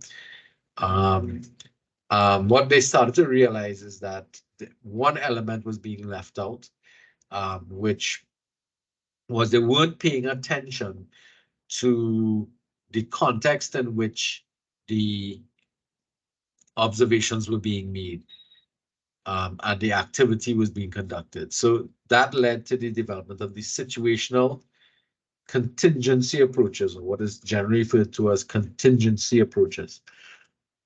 These approaches propose that leaders should vary their approaches or their behaviors based upon the context or situation that they're operating in. So again, now, so this theory started to recognize the weakness of the previous approaches. So we were only looking at what the leaders were doing, but they weren't paying attention to the context in which they were operating.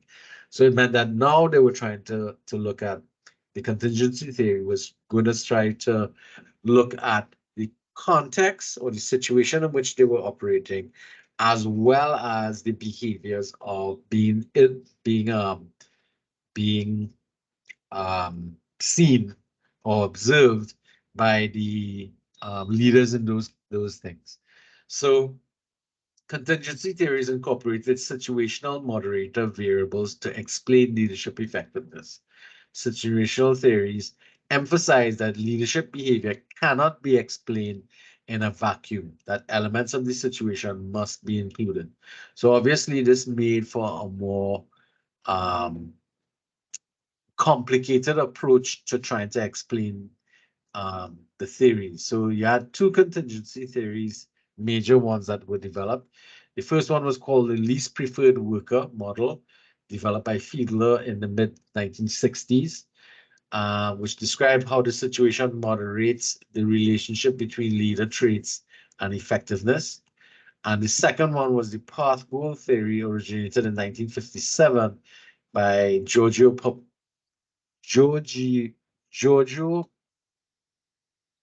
wow, that's a Greek guy, all right?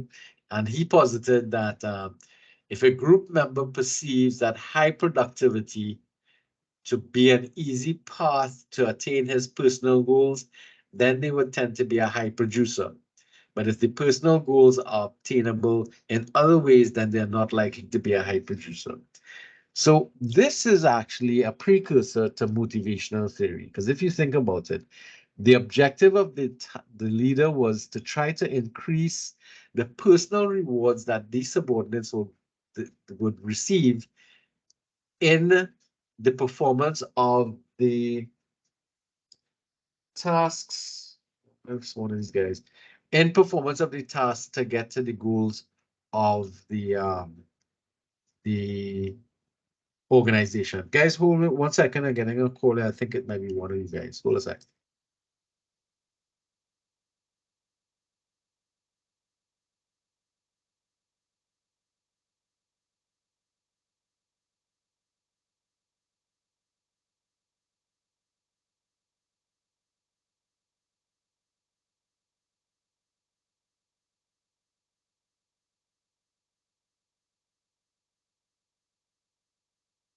Right. Sorry about that, guys. That was somebody calling about some goods.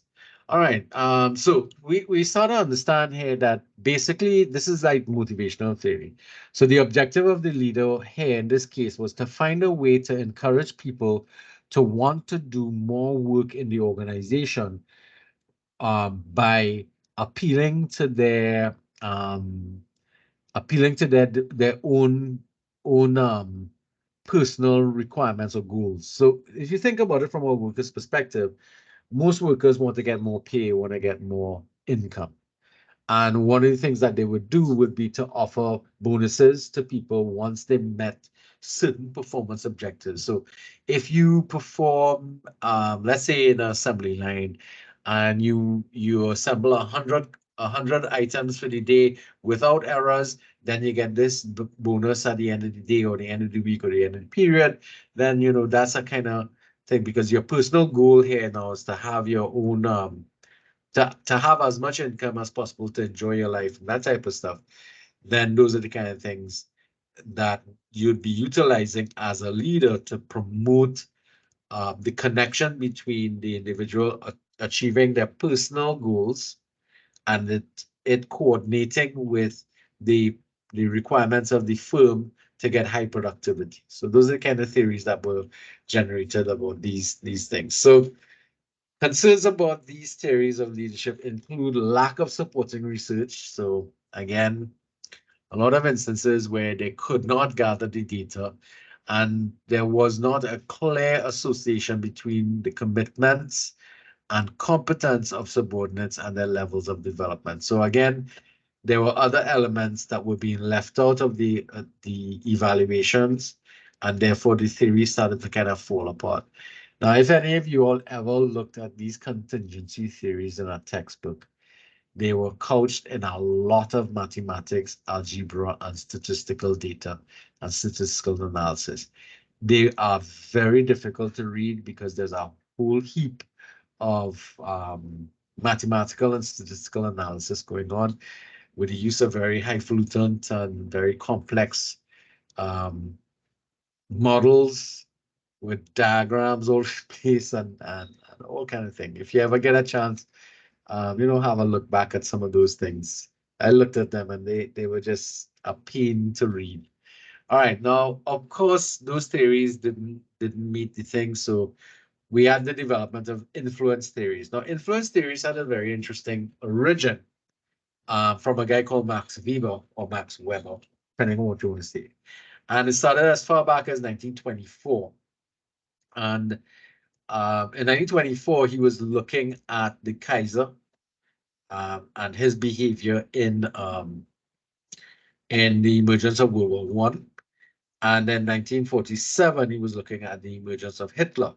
And again, here he was paying attention to charismatic individuals and the role of charisma in the emergence of leaders.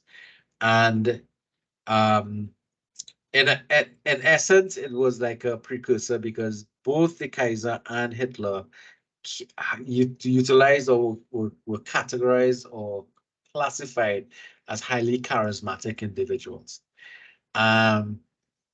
And the kind of influence these individuals had on people around them was kind of weird because you have to remember the thing is to describe a form of influence based not on traditional power or formal authority, but rather on follower perceptions that the leader is endowed with some sort of exceptional qualities. Now, you have to remember, again, if we come back, and we said we would come back to charisma. The issue with charismatic individuals is that you can't say you're charismatic. Somebody else has to find you charismatic. So like what we talked about, I made a comment that I found Gillian Lucky is a very charismatic individual. I've listened to her on television, on radio. I've seen her give speeches live and my own experience. And I like to listen to her because she has a great way of telling stories. And that storytelling and just as broad smile that she always has on her face is usually very charismatic in nature. Even talking to her one-to-one, she's very outgoing and outlandish and very charismatic. And the whole point about it is that she can't say she's charismatic. I have to say she's charismatic. And that means that I'm connecting with the individual on an emotional basis. So it is not the leader who's giving himself that quality, but people are giving them that quality. And that leads to a strange sort of relationship that we spoke about before because of the the nature of how I feel when that person speaks to me. And that is where it becomes problematic. Now, House in 1977 continued the analysis and proposed this formal theory of charismatic leadership that could be explained by a set of testable variables. Now, whether or not it worked is a different issue. Now, charisma is attributed to leaders not by themselves, but by their leaders, and is based upon the perception of followers and the attributions of the leader, the context of the situation, and the needs of the individuals and groups. So these are the different categories or traits that they're talking about. So charisma is attributed first by the follower, and it's based upon the perceptions of the followers. So we think the attributions of the leader, which means what attributes they're showing, their speech, their visual, the dress, their mannerisms. Those are the things that are the attributes of the leader, the context in which the activity is taking place, and the needs of the individuals and how I might be responding to it. Now, something that they found out about it is that the theories existed and they generally made the condition that for a charismatic individual to rise to a position of very strong leadership, and here you're talking about the context of trying to understand now how did Hitler emerge as a leader the way he did and lead Germany into that mad nonsense that went on in World War II. So this facilitated charismatic leadership is generally something that arises during periods of high levels of crisis, when followers are willing to challenge whatever the status quo is. Now, you have to think about now, Germany post-World War I, they just lost the war.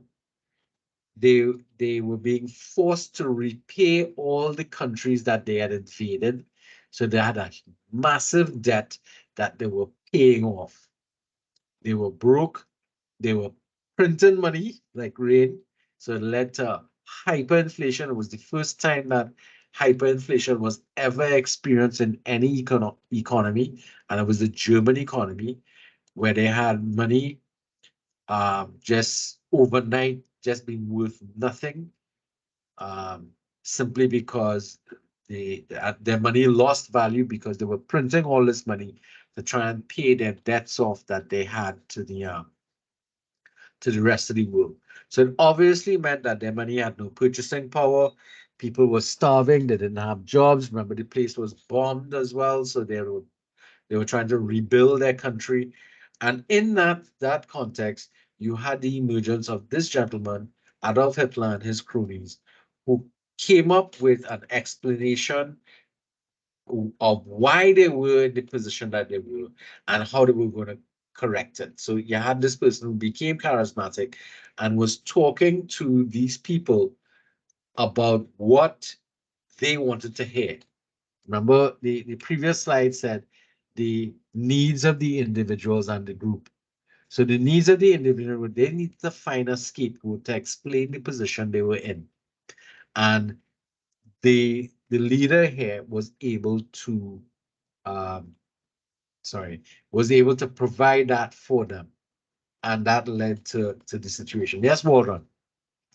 So the attributes of a charismatic leader is born, is not no, taught. it's not. It's ascribed to the individual by followers.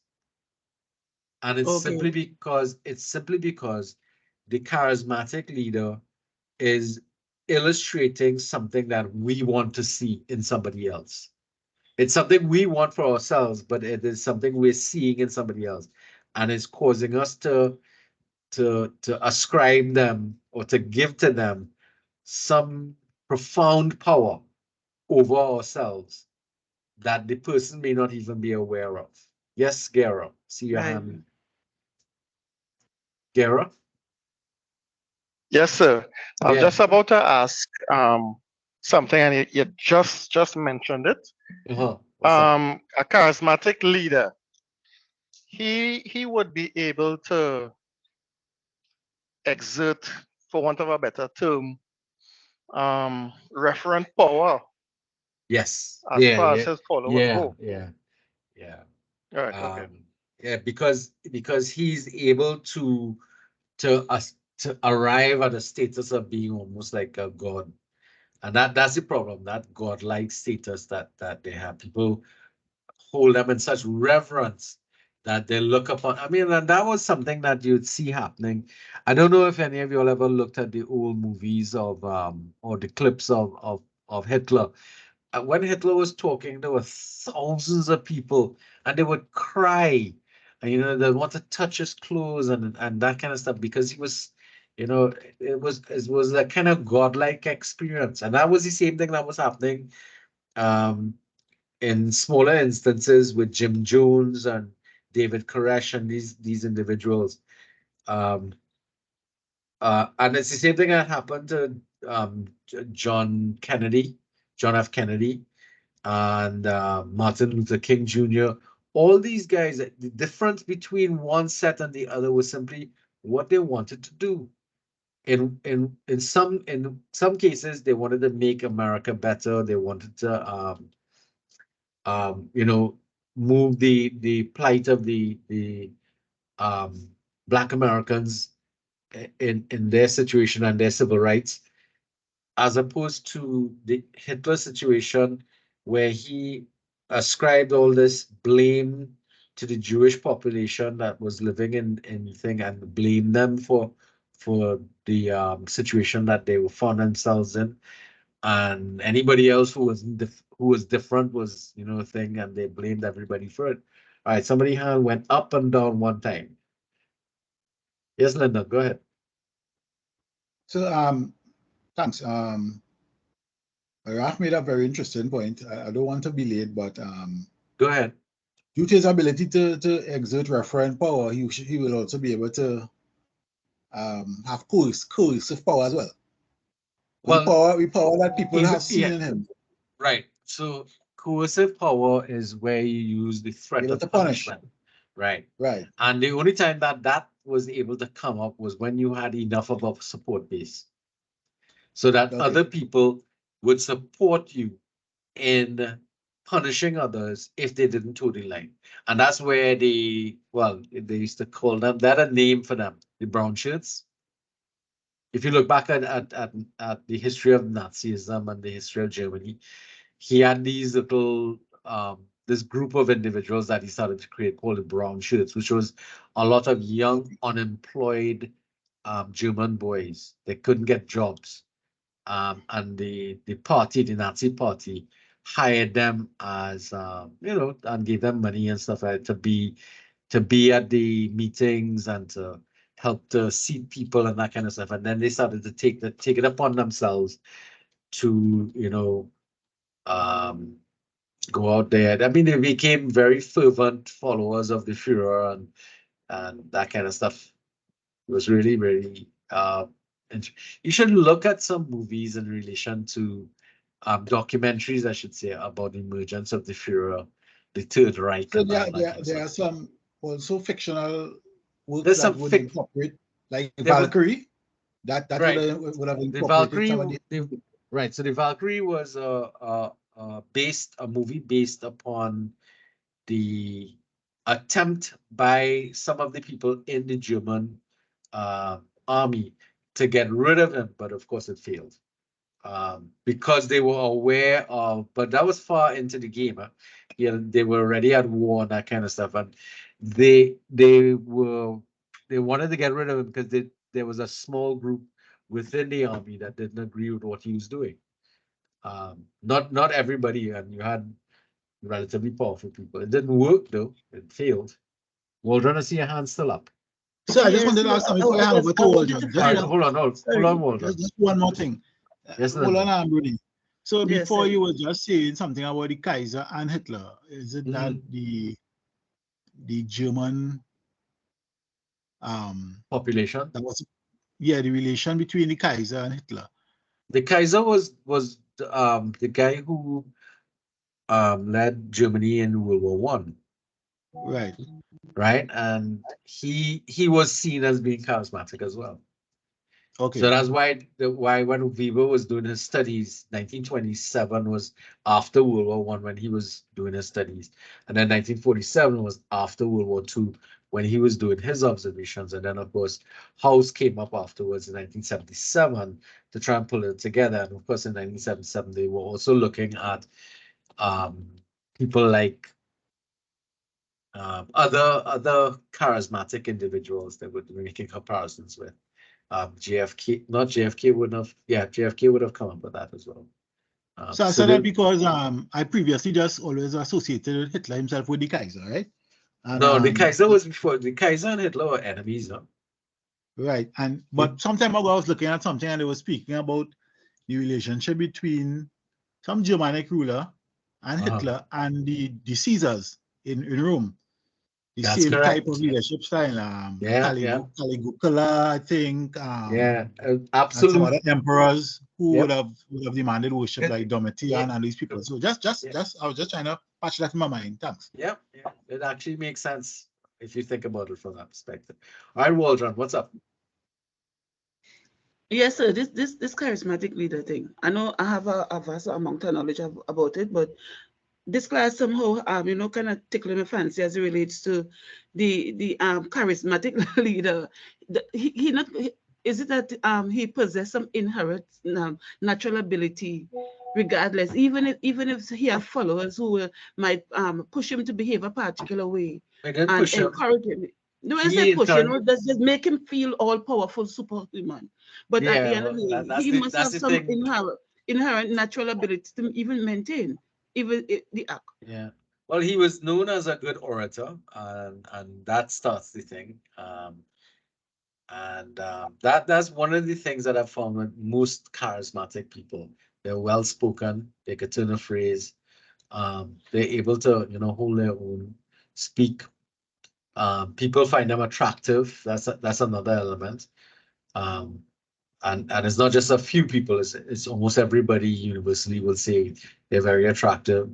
And it's sort of like putting a really dirty message in great packaging, and it's kind of like a marketing ploy. In fact, when you all do your presentations, you're going to come across something called impressions management. That's actually something that, because of the importance of your image as part of being charismatic, it's something that is managed with most leaders in most corporations and entities.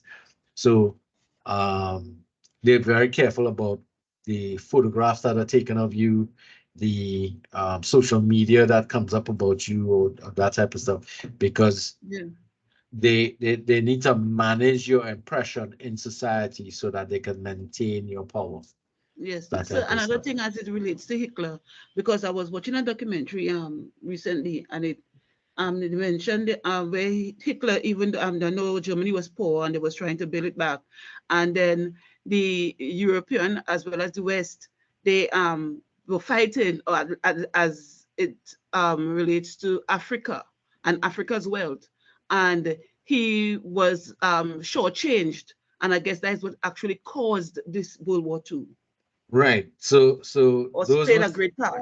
Yeah, because so those are things, because they sort of like they went overboard punishing Germany for World War I, and they took it out on the people of Germany. And whereas it was the leader, that the Kaiser, that was responsible for what took place, it created that whole situation where it created the environment in which a person like Hitler could come to power, because he was able to promise them. See here, too much deference of individual leaders by followers to individual leaders by followers can create a dangerous scenario where leaders misuse their power or deliver a vision with an empty dream. So he was able to create a vision of a future for the German people with him at the helm that turned out to be not only an empty dream but a very dangerous dream of world world domination. That's why they refer to to Germany as the fatherland. The fatherland was supposed to be the land which was the father of all people. All right, Lyndon, I see your hands up again. Yes, sir. Just on the point of impressions management, I know, I'm not being political here, but in the previous election, not this last one, 2015, I think, right? Apparently, Dr. Rowley was trying to talk soft. I don't know if it's the same kind of thing like this image management. It is. But he was trying to speak soft and all those kind of things, and He's trying to be more reasonable in his but then after it didn't last after. It didn't really last. So I think that is well, let me put it to you this way: all political leaders tend to do that, because even this lady. So, but the man was trying real hard, because the man is right. So people Lyndon put in here William II, 1859 to 1941, the German Kaiser Emperor and King of Prussia from 1888 to 1918, was one of the most recognizable public figures of World War I, right? From 1914 to 1918. So, all right, is there somebody trying to come in? Oh no, that's Lyndon's hand up. All right, so Lyndon, you finish? Yeah, I just posed that thing there with William. I'm done. Well, no, I like the information exchange. It's something that you could share with everybody. All right, so let's leave the charismatic theory for now, because it will come up again and again. So the next set of theories that came up was the reciprocal leadership theories, and we had to we will be dealing with a lot of that. So now we have to think about the 1970s now. So in the 1970s, if any of you all remember the 70s, you had Vietnam War going on. You had the American youth was rising in counterculture. You had the emergence of flower power. You had the emergence of the rock and roll, and you had the emergence of a whole host of Eastern influences on life. So you had the development of communes. 1970s was the beginning of a lot of cult followings and that kind of stuff. But one of the things that was really more important in the 1970s was the idea that love and oneness with the world, that type of togetherness value, was one of the major movements that was going on. And that thinking will find itself being represented in the nature of the leadership theories that emerged during that period. So all of these theories that come up here speak to the cooperation between leaders and followers, and there was a high level of ethical values that emerged in them, because again, at that time there was a high level of distrust for the status quo leaders like Nixon and all of those guys in the American administration, which was one of the reasons why and that also came up, if you remember carefully, after the assassination of John F. Kennedy. So you had that loss of innocence that took place in the United States, that led us into this whole activity here. And of course, that overall thinking started to develop or had an impact upon the development of the reciprocal leadership theories. So again, these theories are going to focus on the mutual relationship between leaders and followers, and the ethical value structure. So we kind of run out of time, so I have to rush through some of these theories with you. So the reciprocal leadership theories always will focus their attention on the inclusivity of each other and the interdependence of individuals. So we had a number of theories that came up: the transforming leadership theory, the servant leadership theory, and the followership theory. Now, you all will be dealing with, one of your groups will be dealing with servant leadership theory, and related to that is stewardship. So in all of these theories, the leader is not seen as the focal point of the organization, but the followers are given more precedence. The function of the leader is to help followers to find their way, to empower them to be able to find their way.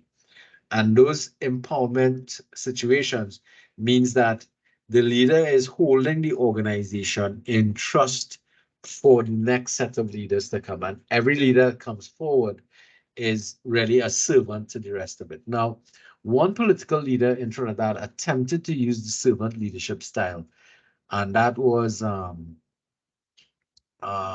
Bissessa. If you remember, she came onto when they won the elections, they came onto the scene with this what is the function of government? It was serve to serve to serve to serve.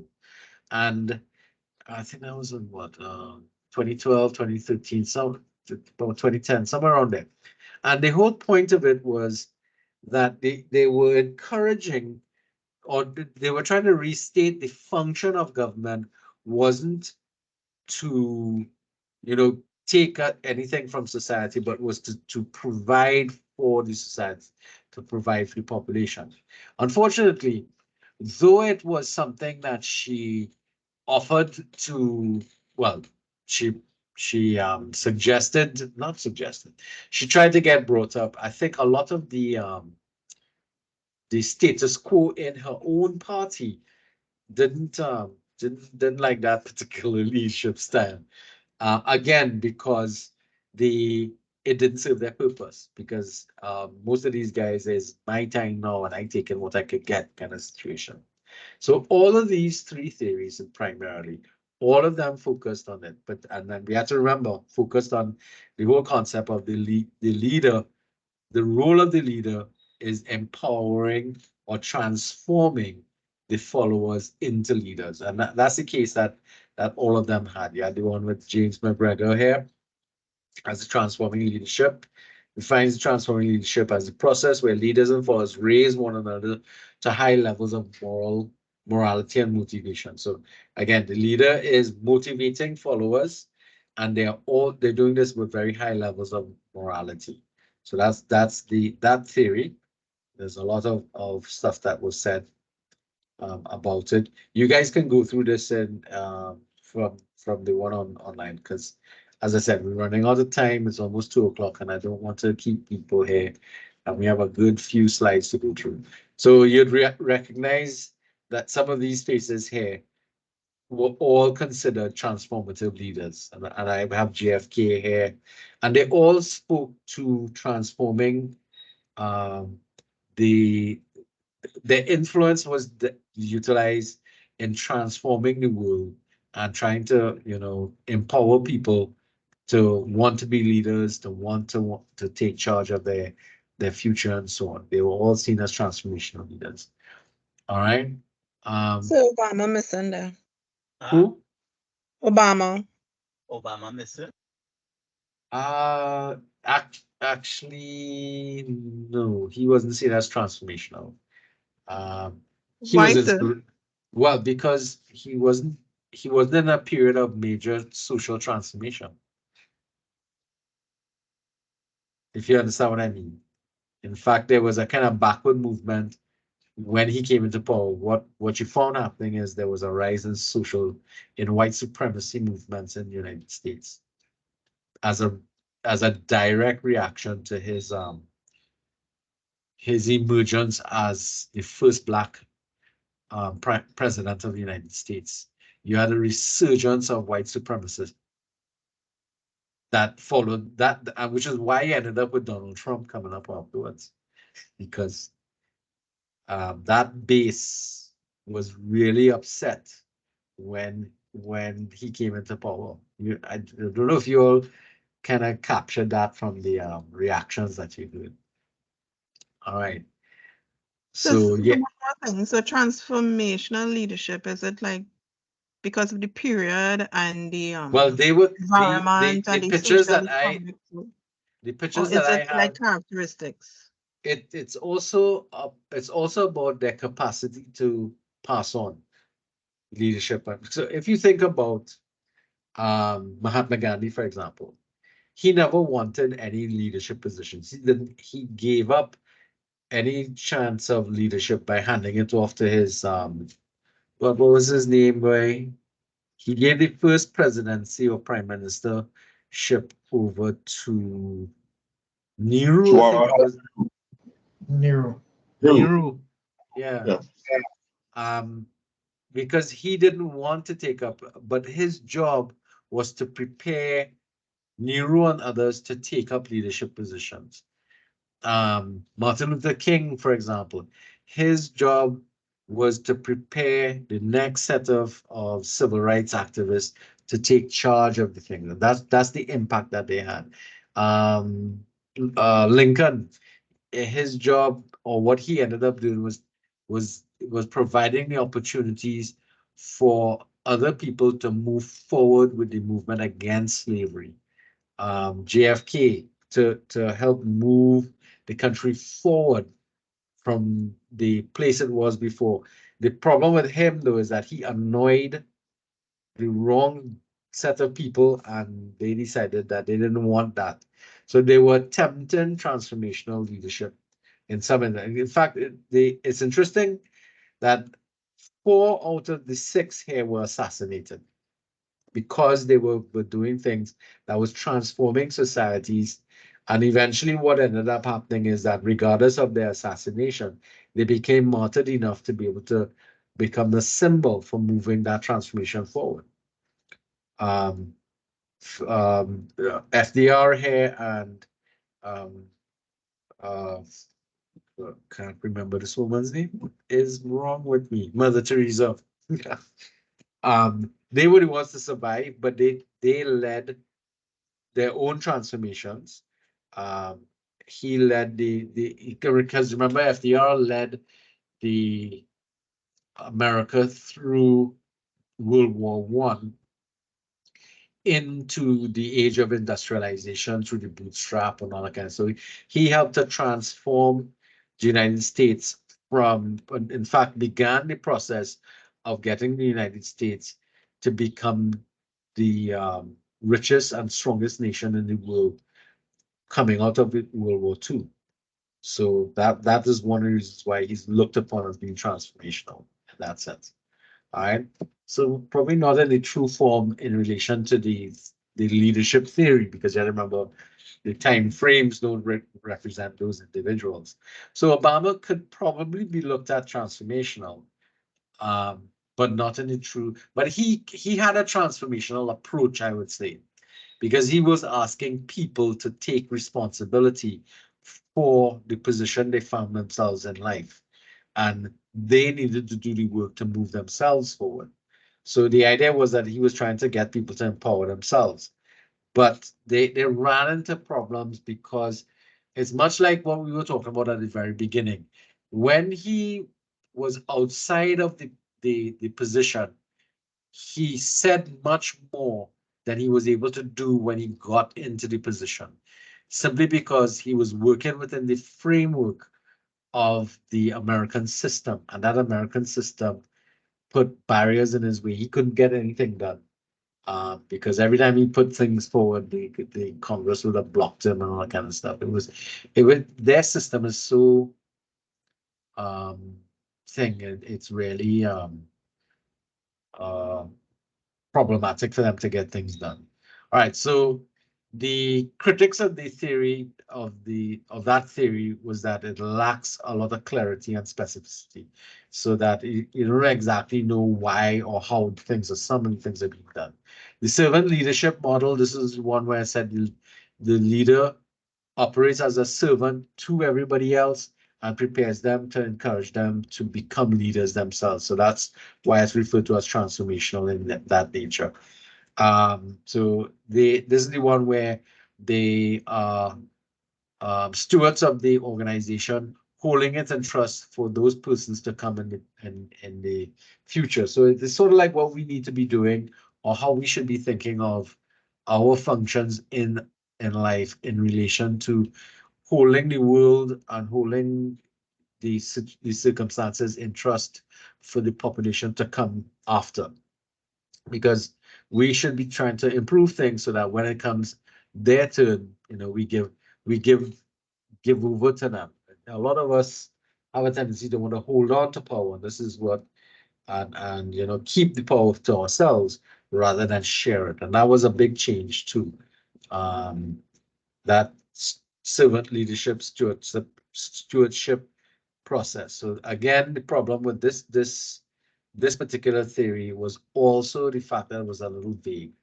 The followership theory focused totally on followership, and this is where the diagram that we looked at before with the alienated follower. This is where you talk about understanding your followership, and therefore being able to encourage people to become more effective followers by knowing, okay, you have sheep, you have yes people, you have alienated followers, you have survivors.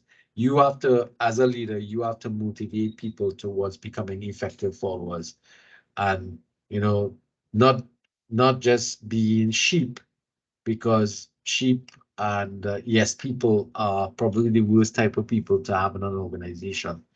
But you have to work towards pulling them out of their inactivity and their dependency, and moving them into being more effective individuals. The same thing with alienated followers. In that case, what you have to do is to encourage their activity levels and participation, because they are in fact critical thinking individuals, but they have disengaged from society, or they've disengaged from the activities because they feel very frustrated with what they've been seeing, and they have let things go. They can critically analyze things, but they're not going to help. They're not going to participate. And unfortunately, that's something that we suffer from in this country. And if we think about it from a very broad perspective, one of the adjectives utilized to describe Trinidadians is apathetic. Apathetic doesn't mean that we are, because we're not sheep and we're not survivors. Apathetic means we're alienated. We don't feel part of the system. We feel disconnected. And that situation is something that, from a policy point of view, if the vast majority of people are not engaging meaningfully in the management and direction of the development of the country, then what you're going to find happen is that we're going to end up with the wrong people in power, because the number of alienated individuals is growing as opposed to falling. So somebody put something in the chat here. Then Michelle Obama will finish what he started. Okay, that's interesting. Is she intending to run for the next presidency? So yeah, just talk. There's just talk about it. People All right. suspect it. That's a possibility, though. I mean, although I thought the woman who's there in VP position might do that as well. All right, so they went on to describe the qualities of followers. We sort of went through these before, and then of course the reciprocal nature of the fact that instead of calling them followers, they actually refer to them as co-adventurers or associates, that type of stuff. All right, so we'll skip through this area here. In the industrial paradigm, now this is something that I'd spoken about before. The context in which a lot of the theories were developed in the earlier part of the 20th century, coming out of after World War II, they were developed in that industrial paradigm. So here you're talking about, look at the nature of it. Leadership theory in that period were structural and functionalist, management oriented, personalistic in focus, personalistic and focusing only on the leader, goal achievement dominated, so only the profits and that type of stuff, self-interested, individualistic in outlook, male-oriented, utilitarian, materialistic and ethical perspective. So it's only really concerned about developing money and not about the good of the whole world and the society. Rationalistic, technocratic, linear, quantitative, scientific, and language and methodology. This is what I was talking about in terms of the way it was written out in mathematics. Ms. Waldron, see a hand up again, but I want to say, if you I just want to go fast, because I know when we spoke about Trinidad and the leadership type, from my experience and my observation and what I would have observed is that persons, especially in leadership positions, have a problem with making decisions and standing by it. Right? They always want to look good regardless, and then hide behind okay, this is productivity, and set aside the fact that this is the betterment for the persons who you're supposed to really be in charge of.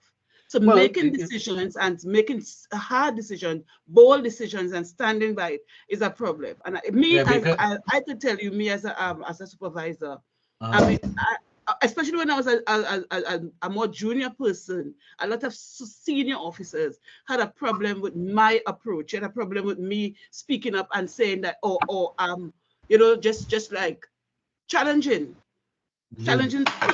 actually what is right and what is wrong. And I had a problem with that, right? But it was the right thing. If you have to make a decision, whether it's a tough decision or not, make the decision and stand by that decision. But you're not going to make the decision because you want to look good. I had again, remember we talked about impressions management before, right? And that was one of the things that comes up, because when you do make a poor decision, you wanna what's the word I want to do? It's called damage control kind of situation. So when you're image focused, then there's likely that you're gonna want to probably try to minimize your connection to that particular decision that was made before. Yeah, and so when we're talking about this decision, it's things like, okay, the air conditioner not working, the place is steaming hot, and it's because it have no ventilation. Everybody inside, you watch everybody shine and wet down. And they weren't going to say, well, okay, since 9 o'clock, 10, 11, 1, 2, 3, and you keep everybody there like they're going to die. Make a decision, stand by the decision. I mean, you're seeing people suffering. The reason for that, COVID time, you see people sick, everybody, one person sick around the corner coughing, and you're like they're going to die. But you will send people home because you will look bad, that you will make that decision. You understand what I'm saying? Simple things like that. Is how we gonna look kind of nonsense that goes on there. Definitely. Right. Okay, so what we said, so moving away from this concept of in the industrial paradigm, the newer paradigm is where we're looking at transformational leadership. So in terms of transformational leadership, they were talking about that whole reciprocal thing. So the paradigm that we spoke about, that it came into, was that more one love approach, the higher levels of ethical values and that type of stuff. That paradigm created that shift over from that industrial thinking into one in which we have to start thinking about the partnership approach to things. All right. Now, the situation that we have to look at now is that the world in which we are operating in is a much more fast-paced environment. We are facing massive and constant changing conditions that make any decision that might have been taken in the past be irrelevant moving forward. So obviously then there's need for new theories, new applications, and just new ways or new paradigms of thinking. So one of the situations that we find ourselves is that a lot of what we were taught in school helps us to develop this concept that life is, that the world around us is neat and controllable. The reality as we grow up is that life is not neat and controllable, but it is messy, and it changes when we don't want it to be. So it's a very disorderly place. Now, any of you here who have any form or level of OCD will have problems with what's coming next, because this is where we're going to come into chaos theory. So in this theory, they look at the world as a place that is full of chaos and changing circumstances all the way through. And in that context, we still have to be able to manage life around us. So there are a couple of things that they talk about. So in chaos theory, we have to be paying attention to looking for what has caused the initial change. You have to pay attention to that, when it took place and how it took place. And we also have to be looking at what is happening and try to find the hidden patterns that are there in the system. But it requires, therefore, paying a lot of attention. And in order to work in that situation, it means that we have to try and make sense out of the nonsense that's taking place. And this falls into the whole system of chaotic theory or chaos theory. Now, this is another theory that was developed as well. So we started to think about it. Now, in order to navigate through this situation, as I said before, we have to be sensitive to the initial conditions that create the change or create the chaos. And we have to pay attention to the beginning and the end and try and look at the pattern that's developed there. Because even though there may be no apparent pattern because it looks random, there is a pattern, but we just probably not looking at it carefully enough to see that pattern. So a couple of the other things that they talk about is that we also have to stop thinking about exclusive solutions or exclusive actions. We have to start to realize that we have to make decisions in the context of the relationships that we have, and understand that we must think about it from the sense of codependency, because we cannot exist and work and survive without other people being around. So one of the things that they talk about is andness. The concept of andness, not only andness with other people, but andness with ideas. So that when you're trying to find a solution, we have to be thinking about not just one approach, but a multiple approaches to a very complex situation. So we have to think about things are both right and wrong working together. So you might have some elements that are right, and you try to take those partial solutions and pull them together to find an overall solution that will partially work and help to fix the situation. Because again, this is speaking to a really messy situation. So in order to fix the situation, so the same thing that I was talking about in terms of crime. Crime appears to be a very cumbersome and chaotic thing that we have here. People doing things all over the place. So trying to think about one right solution for everything is going to be impossible. But you're gonna find you might have several partial ideas coming from different environments or different situations. That if we say, okay, we'll take this and that and the other and this, collectively, this hodgepodge of solutions will come up and probably try and give us a better solution than if we try to say it is either this or this. It can't be this and this and this. So again, we have to move away from that simplistic approach to problem solving. Chaos theory is saying to you, no solution is going to be simple.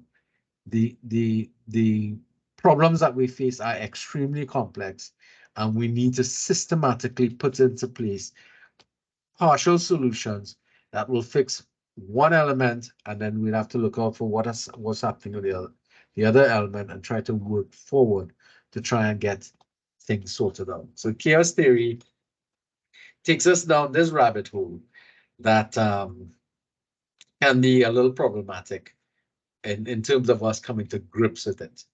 All right. So if you're trying to solve a problem, the tendency to look for a single answer, we have to be careful with that, because there's such different perspectives to the situation. One solution doesn't exist. A better idea is to look for multiple partial solutions. You'll be more likely to come up with some possible answers and begin to solve the problem rather than trying to wait for the perfect response. Now, that's something that I have found frustrating in my experience at work. I worked with people who want to find one complete response to a problem, and that leads to an organization stopping still, or a project just stand still because you're looking for one solution when in fact it is a number of solutions that you'll have to utilize to be able to get this thing sorted out. And it's a frustrating situation to be in, to be where you can see different approaches that we can be utilized to solve a problem, but the person in charge doesn't want to move forward until they find that perfect solution. It's like pulling teeth. It's like but it can also feel weird if you have OCD to move forward knowing that the solution is not fully correct. It creates a kind of I don't know. You feel kind of scared to move forward because you know something is going to go wrong because you don't have a complete it's like trying to drive a car. You're full with gas and you know you have a hole in the gas tank. You know there's trouble. And you have to find a solution, but this right now fully tank and drive because that's as much as you can do at this point in time. It is a kind of weird feeling, almost like you know that the ground is going to come out from below you, but you're still moving forward. That's a really strange way to have to work with it. All right. So let me leave this chaos theory alone for a bit. There was a lot of it. So another theory, and this is the last one that we're looking at here this evening, is of late. This one has come up really recently, and it's called leadership, authentic leadership. And here is a formal leadership that requires authentic people for people to be authentic in their positions of leadership and followership. So the idea is that authentic leadership describes leaders as a confluence of positive psychology, transformational leadership, and moral ethical leadership. The authentic leader is somebody who is confident, hopeful, optimistic, resilient, transparent, moral or ethical, future-oriented, and gives priority to developing associates to be leaders. So that's the authentic leader according to the theory. Now, authentic leaders are persons who have achieved high levels of authenticity in that they know who they are, what they believe and they value, and they act upon those values and beliefs while transparently interacting with each other. So these are very high ideals that the authentic leadership model is putting in place in this model. And what I have gotten from this is that this is a model that is highly idealistic, but it has a value because most times the real world will fall short of an ideal, but it gives us a point at which we can measure reality versus the theory. And the gap between the idea is we know we're possibly not going to get to the ideal, but we could try to move as close to the ideal as possible. It gives us sort of like standards of behavior to come up to. And that's basically what we're going to be looking at across the board. That's what authentic leadership model is showing us.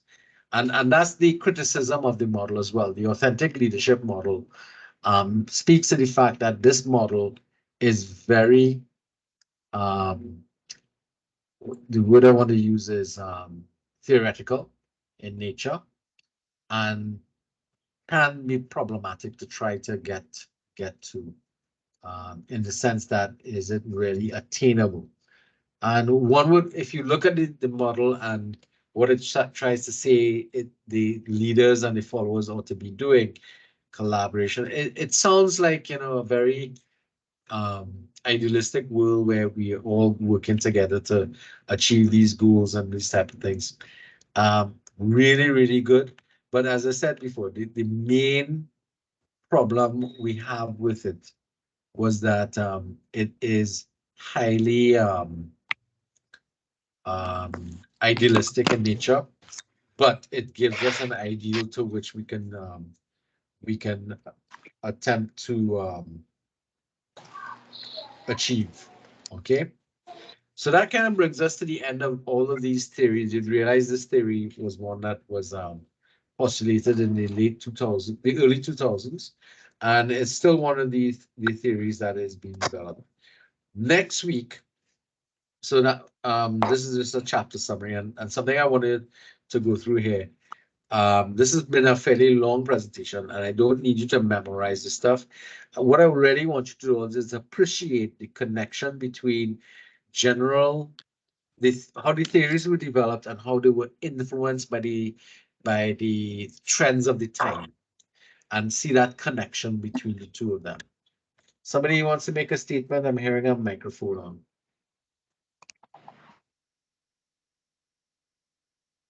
Okay, no.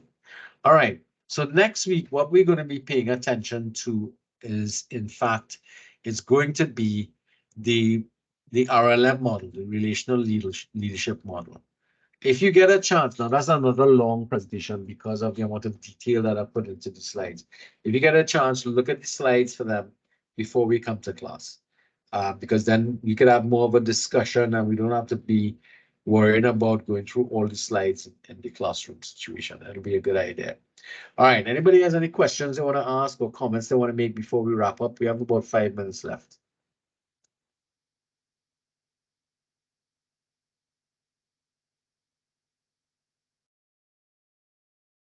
Wow, no questions. So I have a comment. So you don't know, I don't ask all the questions, I don't make all the comments. I know, and I thank you for because generally you guys are very thing. But I mean, we did a lot of talking today. All right, so let me hear you. Yes, Any sir. other? It's a dynamic, it's a long and dynamic topic. It is, yeah. We gotta remember it also traveled historically through the development of the concepts and the ideas, and you had to appreciate it because the text didn't really make references to the context in which these things. But as I was reading through the thing, I started to realize, wait, no, this is reflective of what major thinking was during that period of time. So I started to make those connections, and I felt it really did help to understand why these theories developed back in those days and why it had that kind of potential for reflecting that. All right, Jaira, anything else? Yes, sir. I learned that what I really take out of this is that it's not always, well, the whole concept of charismatic leadership was being peddled for a number of years in a certain organization. So, I look at it differently now to see that there is a downside to being a charismatic leader. But I thought about some people who I would think were charismatic leaders, but they were using a reward system to get that kind of yeah, that's motivational theory. But what they're using is extrinsic motivation. Right, and that don't always work good because then there's an expectation, and with our culture here in Trinidad and Tobago, people tend to have an expectation when they start to get things. Yeah, that they become entitled, and that's something that is actually true. Ever so often people feel a bit after they keep on, if they get something as a bonus, then they feel as if, hey, we're always going to get that bonus, so you get a sense of entitlement. All right, I see Lyndon has his hand up as well. So the presentation is next week then? Because you want to do something. What presentation? Next week I'm presenting again. I have a chapter 3 to do. Okay. All right. So and then after that, your presentation starts the following week. Okay, thank you. No problem. All right, cool. All right, so if there are no more questions, I will stop the recording now.